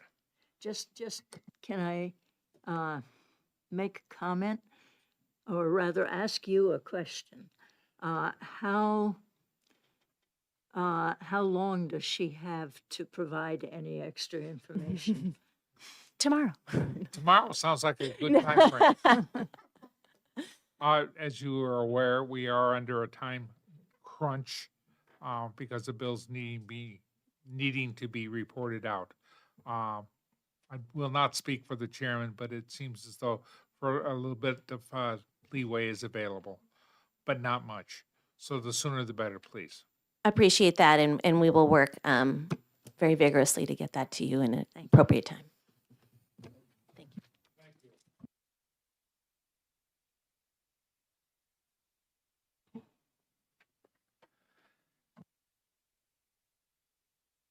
And the red light will come on, and need to explain what ECI is. Yes, thank you. Thank you, Chairman and members of the committee. My name is David Peters. I'm the president of Elliott Controls in Amherst, New Hampshire. We are a small electrical contracting company that provides custom critical building automation systems for complex high energy customers such as laboratories and clean rooms. And I know that there are many thousands of small companies like mine that exist downstream from the people who are going to need this credit. And that's why I'm here today. When I say we exist downstream, that is, we want innovators, investors, and curious minds to come to New Hampshire. For example, I have a new small international multinational client that started with a thought in the year 2017 on how to cure cancer. And they started with just 3 people and a PhD. That was 2017. By 2019, they had a patent. They went to trial. And we finally finished building a new laboratory for them in the year 2025 in New Hampshire. They could have gone anywhere in the world, but they chose New Hampshire. And I want to see that happen again and again and again. The reason is because they're high risk and high cost, and we have to make it amenable for them to invest somewhere. By the time we get through the end of 2026, they might get fully validated to FDA compliance for the US. They might also get fully validated for European Union compliance. And if they're lucky, by 2027, they might be at scale for production and fully commercialized with a product. When will they get a return on investment? Possibly 15 to 20 years after the initial thought. But in the meantime, they've burned a $25 million hole in the ground in New Hampshire. I benefit from that. And I would like to see many more $25 million holes in the ground in New Hampshire by inviting people to invest and do their R&D here. I've watched the tide of R&D go to Wisconsin, Colorado, South Carolina, Maryland, Delaware. I have many multinational, international clients. They're building in Spain, they're building in France, they're building in Germany, they're building in Ireland, they're building in Manchester, England. And I want them building in Manchester, New Hampshire, and that's why I'm speaking in favor. Thank you. You take questions. Yes, of course. I have one question. Your testimony thus far was that even though a tax credit is given to a company for research and development, it benefits the smaller downstream companies who are then hired by them because of the excess capital to make them succeed. That is absolutely correct. I will be candid with you. 85% of our revenue comes from Massachusetts because that's where they are. And for my business to blossom and flourish in New Hampshire, I need those investors and inventors here. Right? Thank you very much. Seeing no further questions, greatly appreciate your testimony. Thank you. Thank you. Okay, it's your turn. DRA? No pink card. I got two pink cards, one for this one. But okay, that's fine. Hearing no further commentary, there's more to come on this one. Thank you very much, folks.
Time being 2:52, I'll open the public hearing on 1420. Thank you, Mr. Chair. Thank you, committee members. For the record, my name is Representative Christine Perez. I am from Rockingham County 16, representing Londonderry. And I am very excited to bring this to you because this is a listed as a temporary local newspaper advertising tax credit. And this is a double whammy for not only the newspapers and media here in New Hampshire, not from outside New Hampshire, but also for the small businesses and businesses that advertise in them. This would be a tax credit for businesses that advertise in local newspapers or media. Remember, only local New Hampshire ones. And it would be a tax credit for them. And it would benefit the small newspapers because it would enable them to get more advertising to keep alive. We have lost so many small newspapers and small media outlets in the state of New Hampshire. I'm very, very happy that I have a representative, Lori Henson from Rebuild Local News, which is a nationwide group that is trying to help save these types of media outlets and newspapers. I know in my own town, we have a weekly newspaper. And I'm telling you, and members of your board can tell you, that advertising in that newspaper helps get us elected. Very much so. And we also have an aging population. And I understand that everybody wants to put everything on the internet and on social media. But at the same token, and I can say this being 75 years old, that my friends read the local newspaper. They pick it up. My husband, who's going to be 85, he likes to read the police report first, but that's just his thing. But people still want to be able to have access to local newspapers. Small businesses are hurting too. This would help them. This credit is minimal. I'm not asking for $10 million for them. This is a more condensed than what you've heard previously. But as I say, this is definitely for local. They have to be local. They have to serve a certain percentage of the people. That has to be documented that they can do that. It gives a cap of a benefit of $3,000, and that can be put in as a credit for them, so you don't have to dish it all out at a time. I will take questions, and then I will ask Lori Henson to come up here and join me so that she'll be able to give you her testimony as well. And if I have questions, if you all have questions that I might not be able, I was a nurse for 42 years, out of my box, but very excited to be here to present this to you. So I will take questions. Come on, Lori. All right, thank you. Questions? Yes, Representative Opal. Thank you, Mr. Chairman, and thank you, Representative, for taking my question. Sure. And I apologize, I'm just going through this now. Did I understand you correctly to say that the tax credit, there would be a tax credit for the advertiser as well as for, who's getting It's the? only for the advertiser. The benefit to the small newspaper is they get advertisers. They will pay to be advertising in their newspaper or online, or they will be paying for that. So that's the benefit for them. They get the money from the advertisement. The local business gets the benefit as a tax credit. And follow up, Correct me. one Follow-up? And so, but the advertiser must be a New Hampshire-based business, is that Yes. correct? Okay. Yes, Okay. everything's local, local, local. So I'll give you an example. The Dairy News, which is a very popular newspaper, but they are an out-of-state newspaper. Their group is from out of state. They would not be eligible for this because they are out of state. This is local, local, local. And this is innovative, absolutely innovative. You know how we love to be first in the nation? I will let Lori explain that to you when she testifies. Any other questions for me? Representative Elberger. Thank you, Mr. Chair. Thank you for taking my question. Sure. Actually, I have two. Okay. Can you please define excluded organizations? It says is in there somewhere. on the amendment, on line 12, revenue from excluded organizations. Yes, that's a reference to organization. Excuse me, Sorry. before you, can you introduce yourself, please? Absolutely. Apologies. So my name is Lori Henson. I'm with Rebuild Local News, and we are a policy organization, nonprofit and nonpartisan. And we work nationwide to develop innovative policies that support local news. And this tax credit would, as Representative Perez said, be a first in the nation policy that and the excluded organizations that you reference in the bill include political dark money groups, 501c4s, groups, what we think of as pink slime organizations that generate news content, but not using AI and other non-human sources. So those are the excluded groups. Thank you. Follow-up question? Have you thought at all about including local radio stations, or local television stations? They are included. Okay, Yeah. I didn't see that. You didn't It read says newspaper. Yes, so the newspapers referenced in the title of the bill is more of a mission statement than a technology type. Thank you. But they have to be local. Representative Almy? Thank you. First, I'd just like to clear up, they defined excluded organization in starting line 24 on page 2. And the radio material is interrelated, I think, in various places. But my first question, if I could, was why only 3 years? You're establishing quite a complicated staffing over at DRA for running this thing. For one thing, they'd have to know about newspapers and radio stations. And that's not what they normally deal with, I think.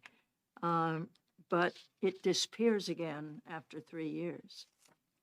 I'd be more than happy to have you all, when you own this bill, to extend that if you'd like. Is there a reason why we did it for 3 years? No. I guess I wanted to see if I could get my foot in the door. Thank you. Representative Schamberg?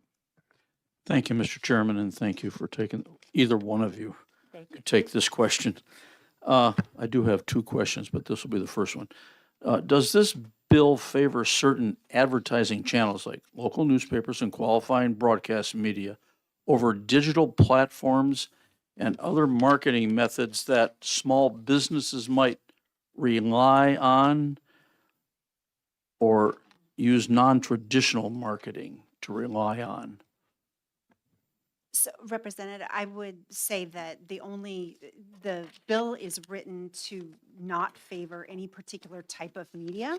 It does, however, exclude Silicon Valley.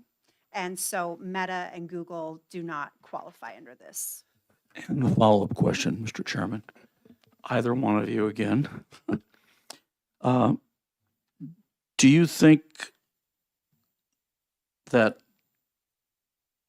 government is picking winners in a changing marketplace by this bill? That might be a tougher one to answer. That's very tough. I was a nurse. I have thoughts on that that are referenced in my testimony, and so I could answer now, or you can.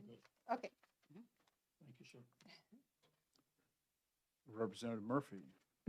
Thank you, Mr. Chairman. Thank you for taking my question.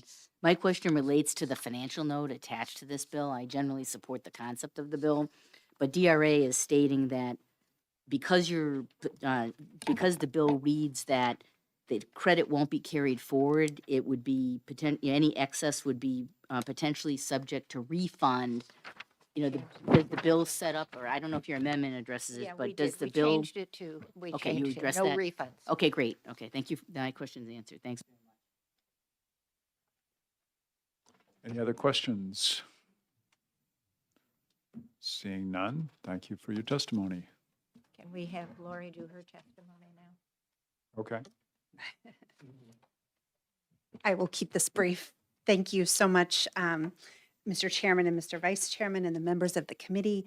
As you have heard, I am here with Rebuild Local News to support House Bill 1420. Rebuild Local News is a coalition, a nonpartisan nonprofit coalition of over 3,000 newsrooms and 15,000 plus journalists. And we develop and advocate for effective public policies that are designed to strengthen community news all over the country. And I'm here today to explain a bit about how this policy impacts local news and small businesses in the state. It's a smart and effective way to impact both of those areas of the economy.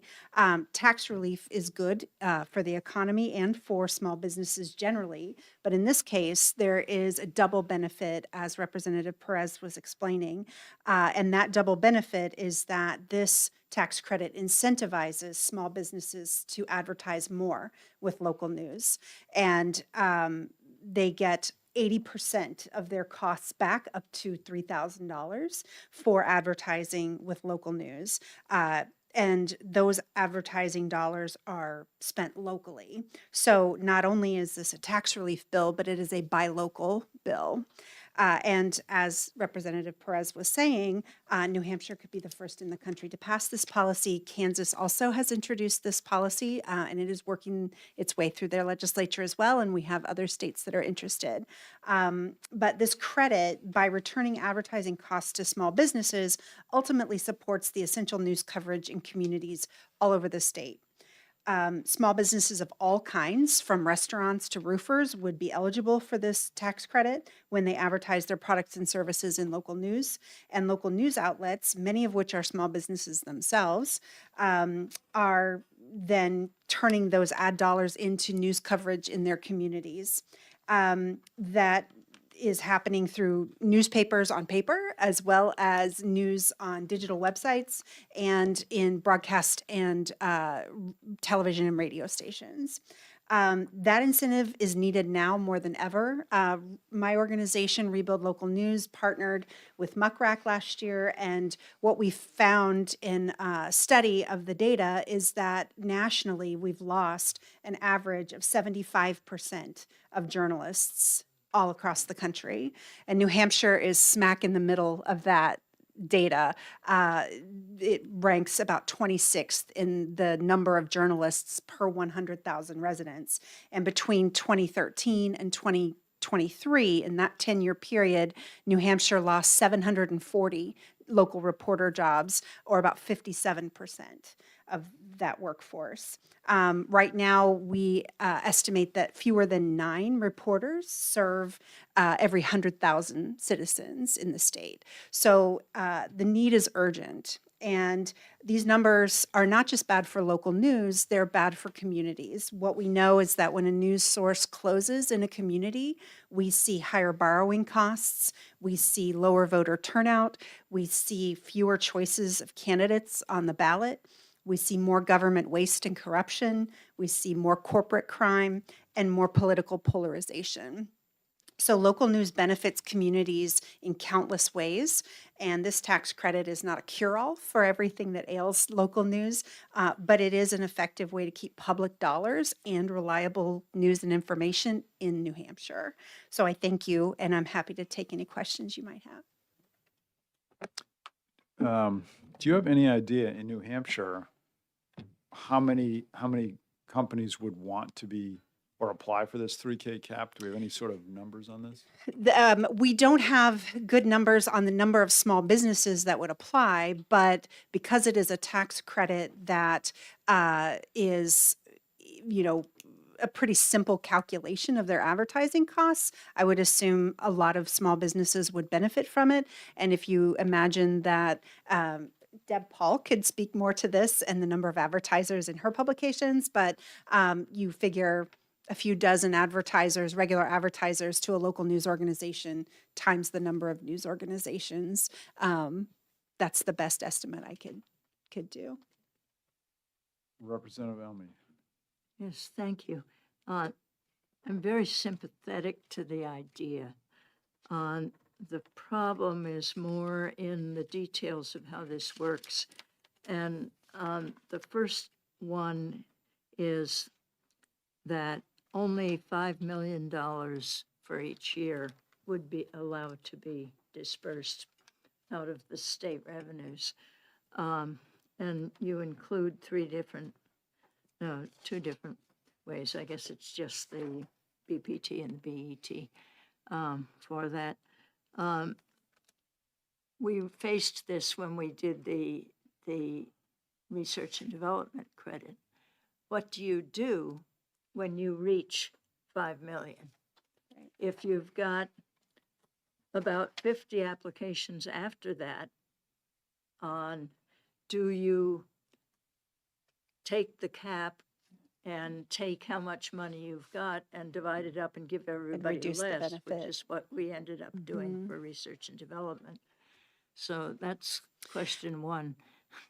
So I think that we chose a $5 million cap because we think that it will serve the the number of businesses that will subscribe. And frankly, if it is oversubscribed, that is a problem. We would love to see that so many businesses are taking advantage of this tax credit that we would have to reconsider the amount, or reconsider the cap. So I don't anticipate, based on the news situation in New Hampshire and the number of news outlets whose advertisers would qualify for this, I don't anticipate that will be a problem.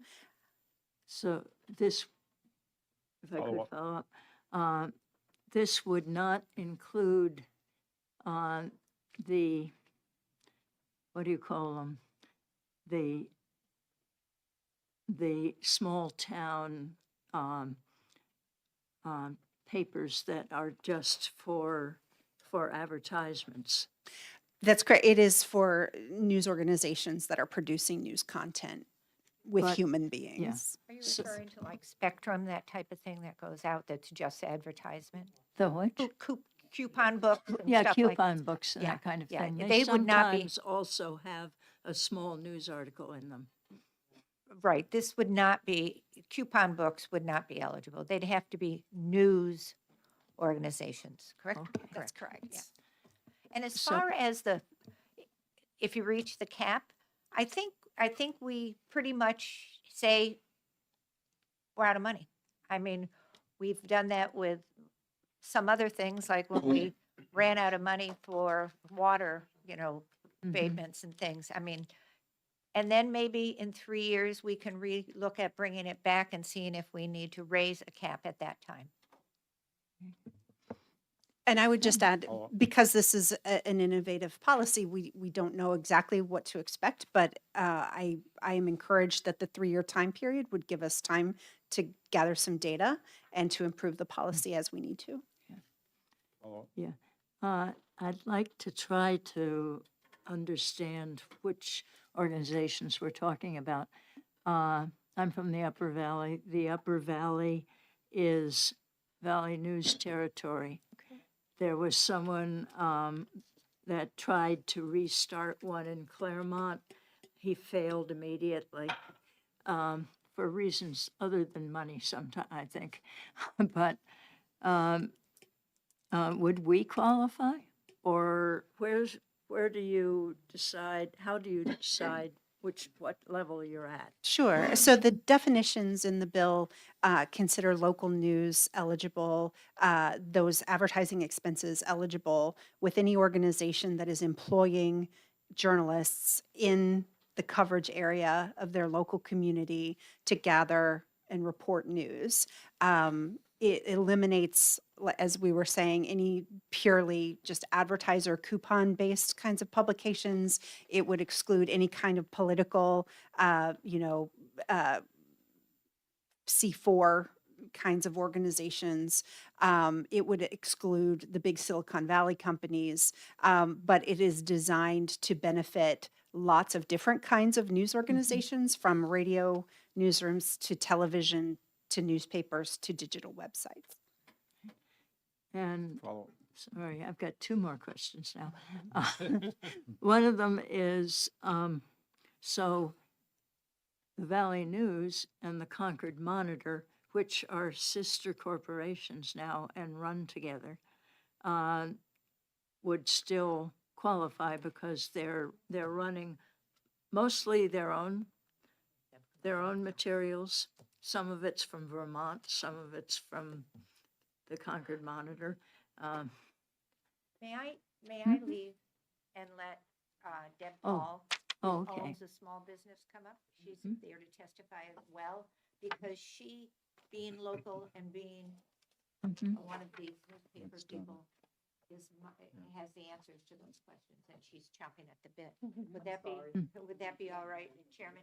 So, Yeah, well, the other thing we can do is we'll finish with, yes, you may leave. I'll finish- Thank you. We'll finish with Lori, and then we'll call up Deb. When you're done. Okay. No, I have to wait. Yeah, you have to wait till he comes up. Okay. Any more questions for Uh, Lori? Did you have another question?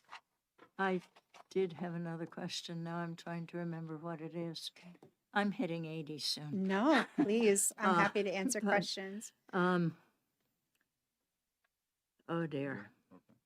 I can't. All right, I we'll can't go to recall it. Representative Ohm for a minute.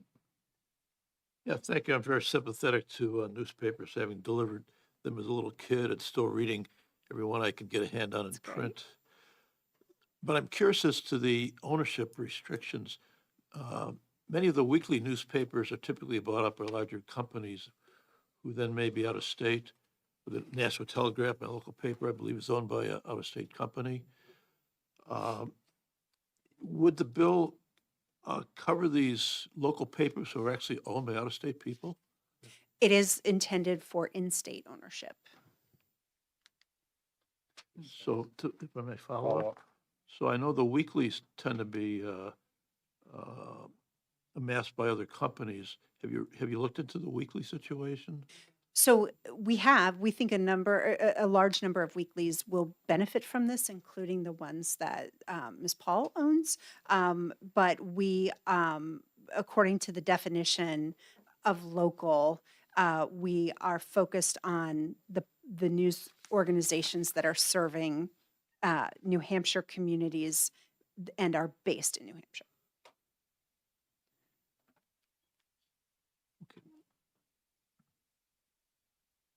Representative Almy, did you figure out what your question is? Well, I did, but I'm not sure that, that she can talk about it because it was the sponsor's issue, and which is the number of tasks they're asking of the DRA. Okay, well, the sponsor is back. Yeah. Representative Perez, would Thank you.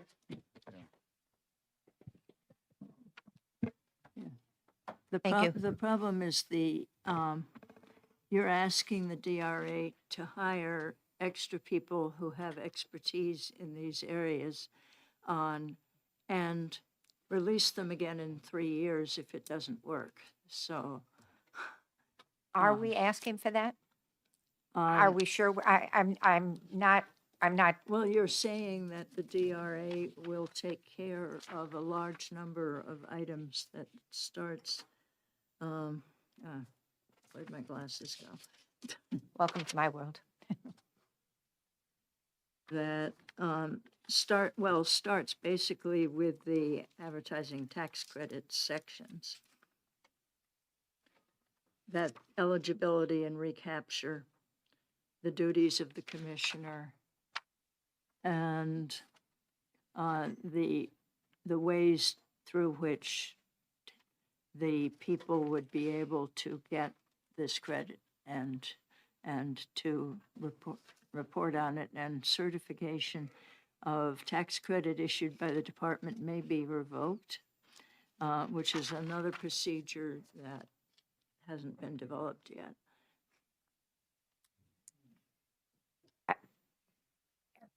I'm going to say that this, to me, even at my age and not very as computer literate, they keep track now of people's how much they have to pay in taxes. I would think that this could be a very simple calculation. You're paying this much, you show your advertising, you add a new, of course I'm simplifying it, you add a new line that says, your advertising, and it's a deduction like on our tax forms. I may be simplifying it, Representative, but I guess my feeling on this is that this is such a local opportunity to maintain what we have and to help small businesses, of which over 90% of our businesses in New Hampshire are small businesses, that it's perhaps worth the small amount that it might cost to implement that. And certainly before the 3 years are up, if we find that this is going great, we can look to extend it just like we do other things. So I just feel that this is such an opportunity for our small businesses and our papers, and try to keep them. We've had so many that we have lost that, I don't know. That's the best I can do. That's not a technical answer, but it's a heartfelt answer. Yeah, if I could just clarify that, they have to be able to investigate these small businesses that are the newspapers and make sure that they fit within all the criteria that you've given. Okay, I'm going to I'm going to ask that perhaps the both of us should sit down. Deb Paul has been doing this for multiple years and would like to testify, and she'll go back to some of the questions that you asked that we perhaps are not. She's from out of state, and this is not my box, and she might be able to answer them better for you, if you allow, please, Chairman. Sure. If you're all, did anyone have any questions? I don't see any more questions, so thank you. I want to clarify an earlier question that was asked about chain ownership, and to the extent that chains have in-state property and businesses, they will qualify. So I hope that clarifies. Actually, that may have just confused it more, because we talked about the Dairy News is owned by a, so, but what you just said, does that mean the Dairy News qualifies? So, yes. So under the definition, and I don't know specifically about the Dairy News ownership, so I will allow Deb to speak to that. But under the definition of local news, it means any broadcast business that is defined under the FCC definition. It means any radio station that also meets that FCC definition.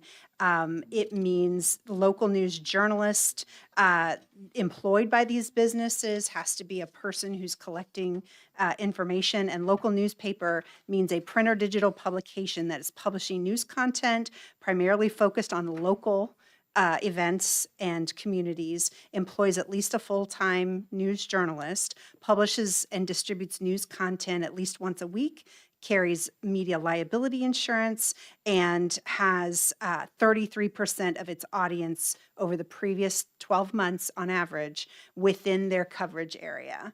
And so those are the qualifying factors. And if they are primarily for the excluded organizations, like political organizations, coupon advertisers, they do not qualify. So that is the way the definition reads right now. Does that clarify? Okay. Yes. Thank you. Thank you both. Thank you.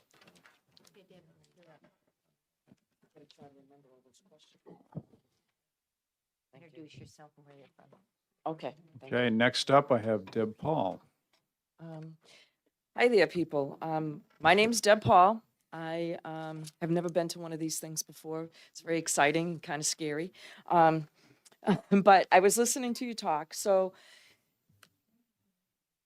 our state has become an information desert.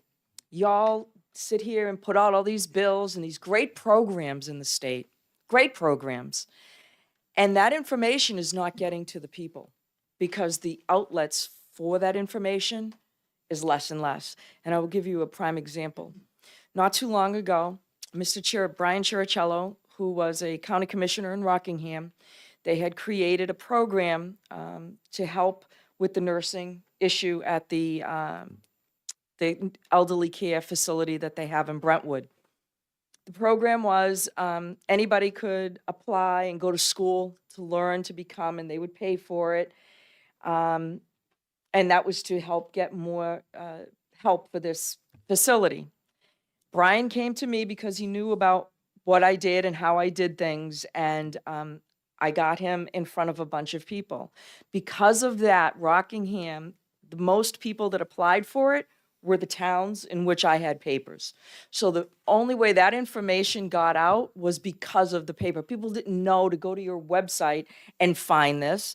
They don't watch their town government shows, sorry to say, even though I'm on one weekly, but they don't go there to find, they can't find it. So why are you investing in these great programs that very, very few people?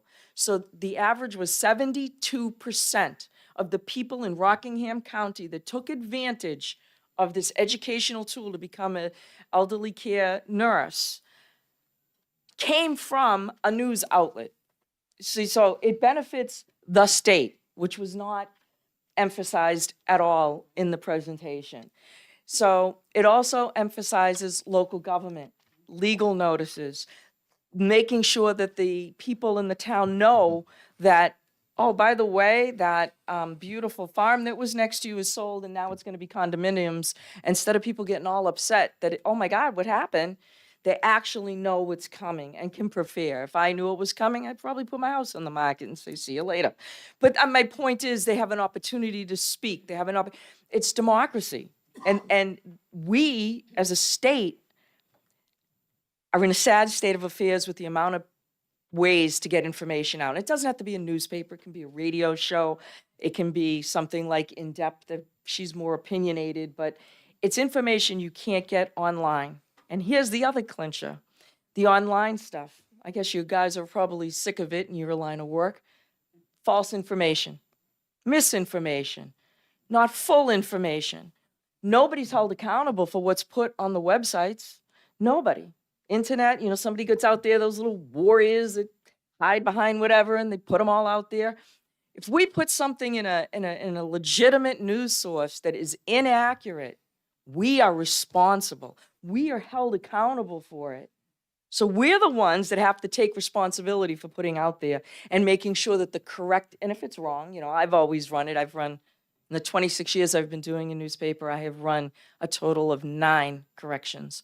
But that was what I wanted to say. And yes, the Derry News is owned by the Alabama Retirement Company, just like the Lawrence Eagle Tribune.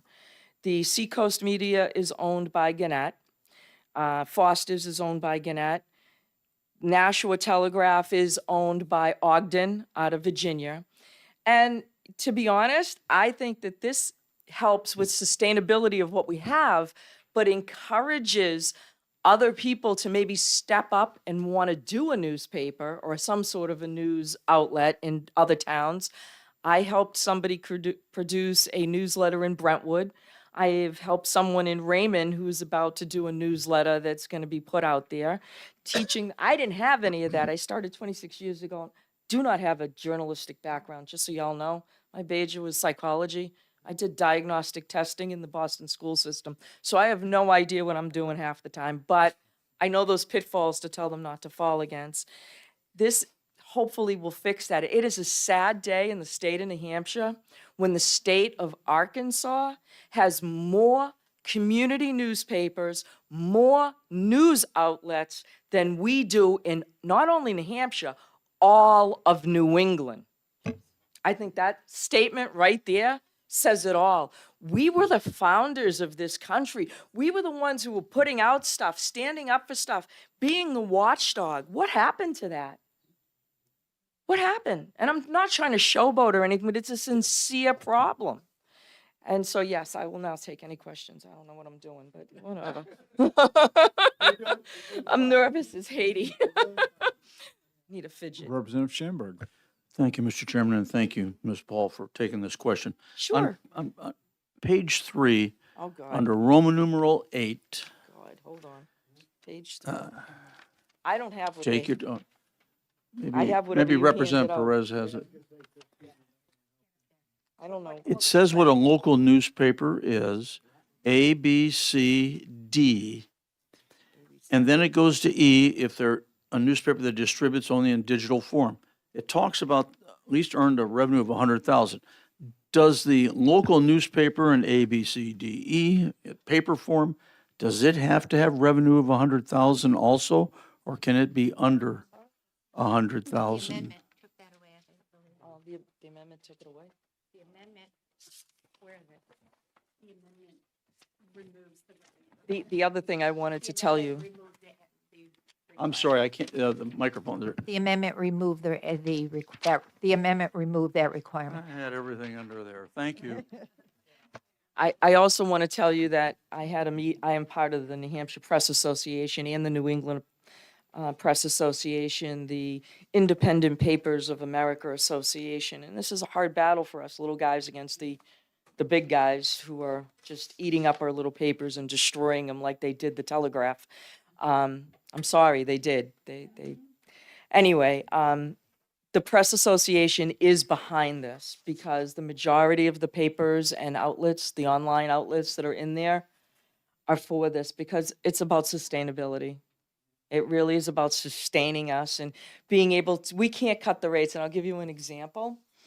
So since we said the Derry News, I'll use them.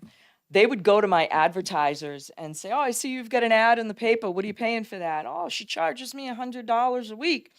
We'll do it for $50, but you can't be in her paper anymore. I can't compete with that because I'm a little guy. I work out of my house. I can't, cut it any lower. To just do the Londonderry Times, it's a weekly paper that just focuses on Londonderry. It's been around now 26 years. Excuse me. And it cost me $2,500 to mail this paper every single week with the U.S. Post Office. And that's at a discounted rate, not a much one. I get 5% off. It then cost me $15,000 to print that one paper, which, by the way, just went up to $1,900 a week because of the tariffs that were put on to Canada, because all the paper comes from Canada. So that is just production of one newspaper that I do that is 11,000 papers mailed every single week. And then we have the cost of reporters and production, photography, layout, design, whatever. You have accounting. There's a whole thing behind it, and that costs another $1,400 a week. So you're talking, I need to project at least $5,000 to $6,000 in cash every single week for 52 weeks. And with no backing, there's no grants because I'm not a 501c3, and even if I was, it would be very difficult to get. I can't go apply for these state grants because, oh, by the way, did you know, Rockingham County, you're in the wrong industry. You're a failing industry, so we won't help you. So nobody helps us. So that's why we're coming here. We're trying to do whatever we can to save true journalism. It doesn't matter if you're an R or a D or an I or whatever. It's about getting factual information, keeping it that way. And I sincerely hope you all go online tonight and look at londonderrytimes.net. There are no ads on the front of that paper. It is 60% content. There are no press releases. It's actual, this is the town council, this is conservation, this is planning, this is school board. These are what happen at all your high school sporting events. This is the play that happened. This is what goes on at the library. This is where you can go donate. It creates community, a strong community. I'm sorry? And this is who's running for what? Well, that too. But I mean, I just would hate us to be the first in the nation to lose a lot of our papers. Okay, thank you. And Do- any oh, ideas that you have that can also help, throw them at me. Any Oh, any oh, I'm other sorry. any other questions? Representative Elmy. I'm still confused again about who can qualify for this. I thought I heard you say that, I thought I heard you say that, I need you to clarify. Are you saying newspapers to qualify or advertisers to qualify? You didn't specify. right, well, I guess, yeah, I'm talking about the newspapers that would qualify, because I thought I heard you say that if you've got, if there's an outside newspaper that is based outside of the area, but is has got at least one person locally collecting news and presumably getting it into the paper, then it's okay. So if they're registered as a business in the state of New Hampshire, so they're paying for that, right? If they've got property that they're paying property taxes on and they're paying for that, if they've got reporters in here, then they qualify. It really is to eliminate not those guys so much, but to eliminate Google, Facebook, those big guys that are just, they take our content and make money off it. People search and they're making money. That's a whole nother lawsuit that's out there. And they're stealing our advertisers.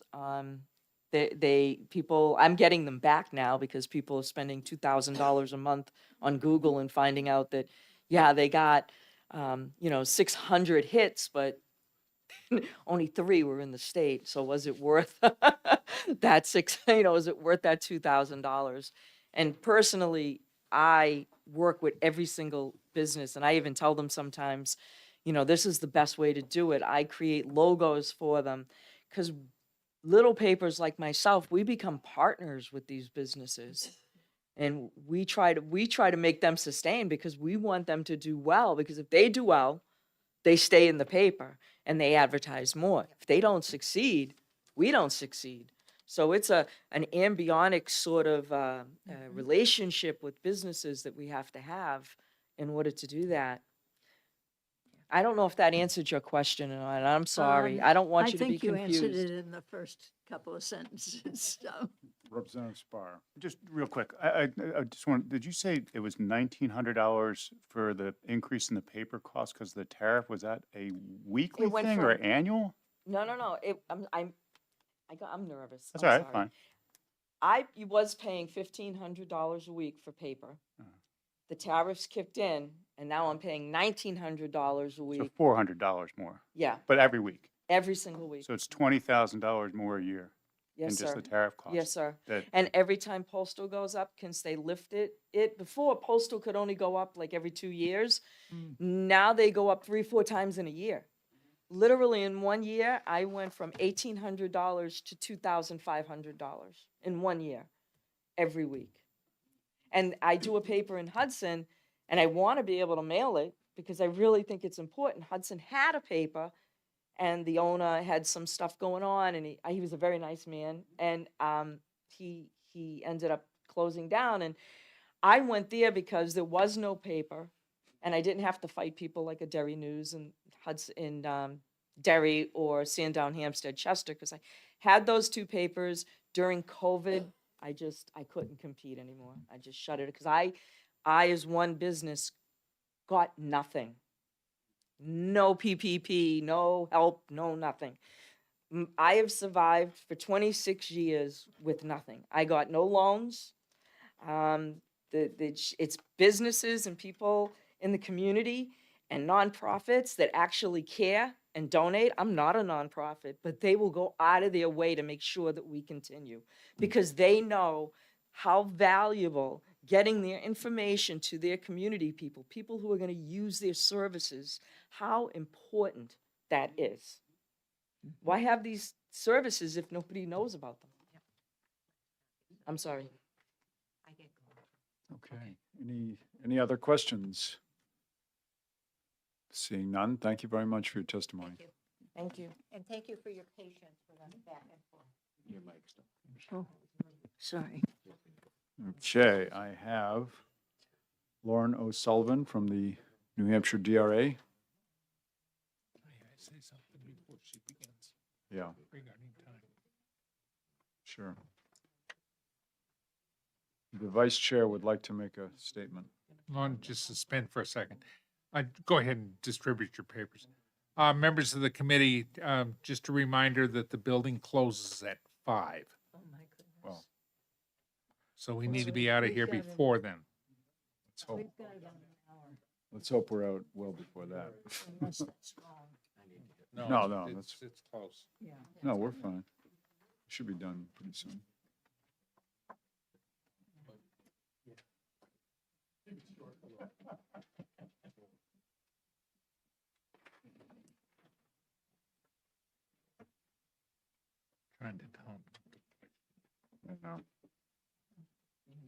You may begin. Good afternoon, members of the committee. Thank you for letting me speak today. For the record, my name is Lauren O'Sullivan. I am a senior financial analyst at the Department of Revenue Administration. The DRA does not take a position on this bill. However, we do come today with more of the technical questions and concerns that have come up with being able to administer the proposed legislation.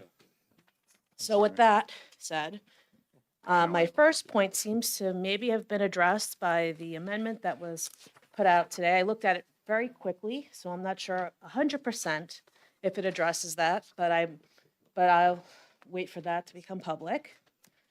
And then in respect to the credit as described in RSA 77H3, 1 and 2, the DRA is not really able to understand the intention of the proposed legislation. And that's because they start describing a credit that may be claimed by an eligible business equal to 80% of the business's advertising expenditures up to $3,000. So what we're not sure about is the $3,000 limit upon the credit itself or upon the expenditure? Meaning the maximum credit amount would be 80% of $3,000 or $2,400. However, in either case, there is some inconsistency that it limits expenditures to $500,000. And then the next sentence is also inconsistent in that it limits credits to $5 million per program year per eligible business. It may have been seen as the intention to create limits per small business, per local newspaper, broadcast media business, or per program, but we're not sure how these caps would work based on the foregoing language, nor do we understand what's intended by that final sentence in those subsections regarding allocations across businesses. Further, I'm trying to keep the time quick because I know it's starting to get late. The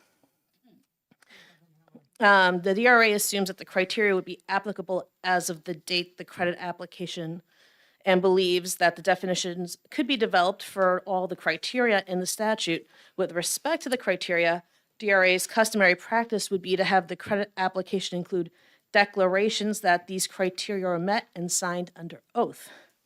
To the extent these statements later turned out to be false, such credits, which was improperly claimed, the taxpayer's return would be subject to audit and adjustment. However, there are some criteria that's not easy to administer, and to qualify for the credit, an expenditure must be made towards qualifying local media advertising expenses, which are for advertising, which is defined, and using a product, service, or other offering that is fully owned and operated by a local newspaper or a broadcast media business. So the tests for what constitutes a local newspaper or a broadcast media business are detailed and would require an examination by the DRA of each such organization with whom advertising is placed in order to determine how to award that credit. We're not in the business of trying to determine that criteria.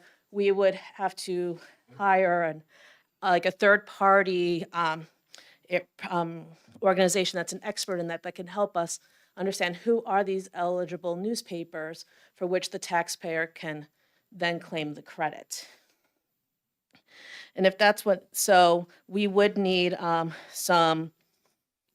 some expenditures in order to do the hiring to make those determinations in order to administer the credit.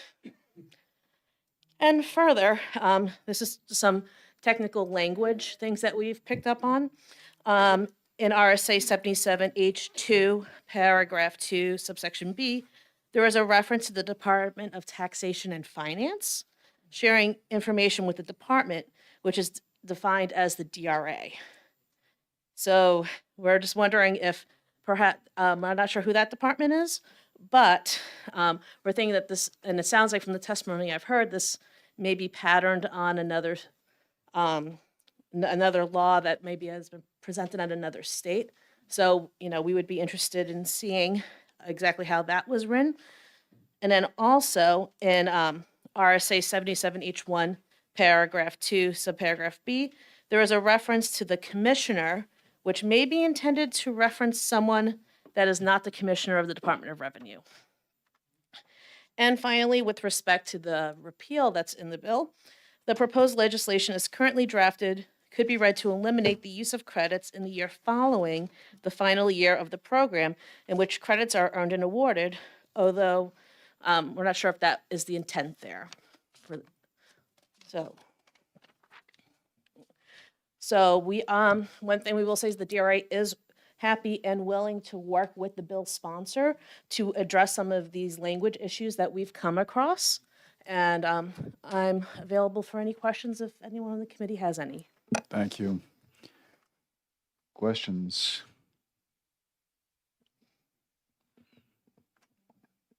Representative Almy?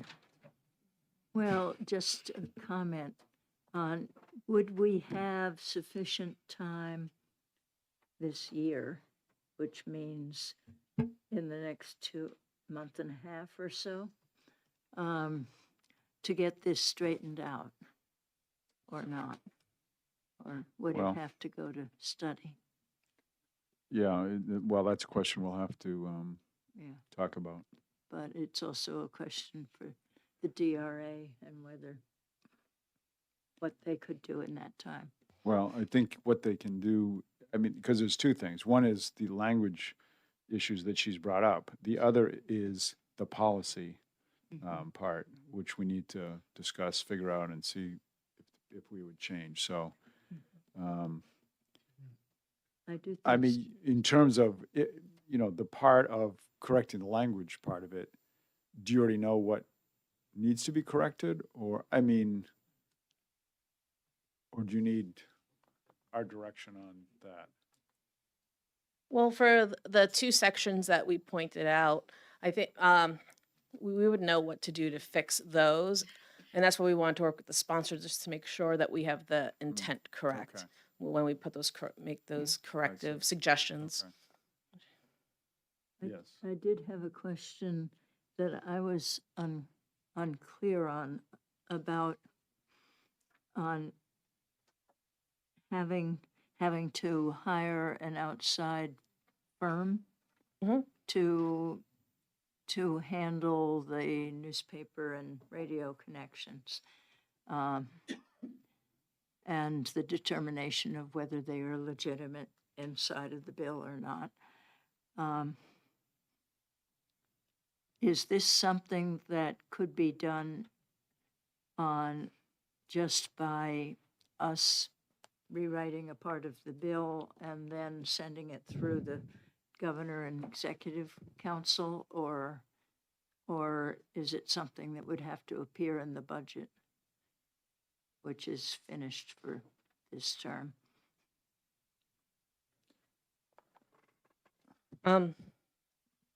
We would be asking for additional appropriation to cover that. Yeah. So that would be possible to do. Thank you. Well, they can ask. They may, Well, may not. yeah, it would be possible. Whether we'd get anywhere with it is another question. Representative Spar. Thank you, Mr. Chair. This is more just a sort of, not hypothetical, but more just sort of a outside the box. Would it be a better way to skin the cat to look at doing some sort of tax credit directly towards a local paper to help them, in, their bottom line versus dealing with the advertising, meaning the businesses, and trying to do it that way? I don't know if this is the right way to go about it, just based on cost. Well, I think it's something we should talk about as a committee or, amongst ourselves to figure out what direction we want to go with it. All right. Anything else? Yes.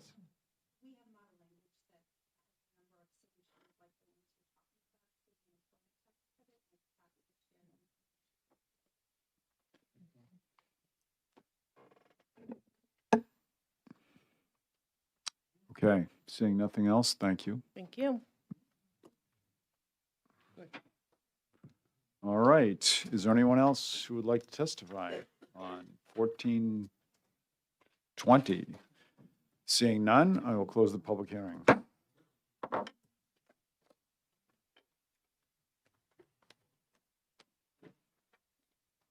It's all yours. All right, so that concludes today's public hearings. The next, you probably have it in your emails now. Actually, I don't know if they were all out yet.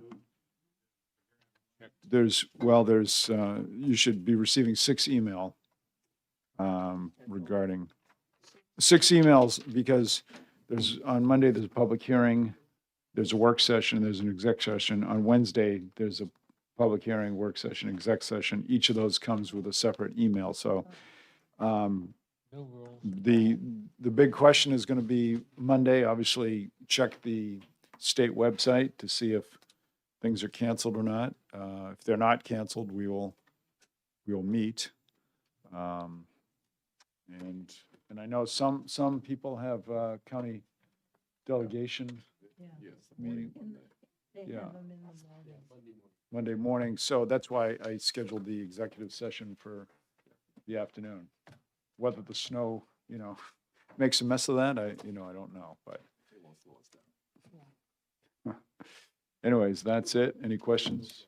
Representative Schamberg. I did notice the notice for Monday showed Representative Bolton and I in there twice with each of our bills, one at one time, and then Representative Bolton, then the next time was me again, and then Representative Bolton again. Yeah, what, On the notification, yes.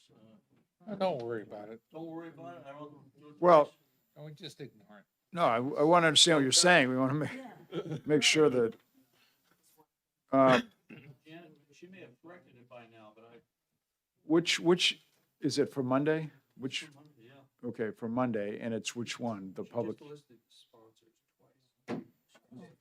oh, on the public hearing? Only 4 bills listed. But below that, she listed the sponsors, and she may have copied and pasted it, and it doubled it, but. Oh, so it's not wrong in the sense that there's not, Hearing schedule, I think. Hearing schedule, I would like to have Representative Bolton before me.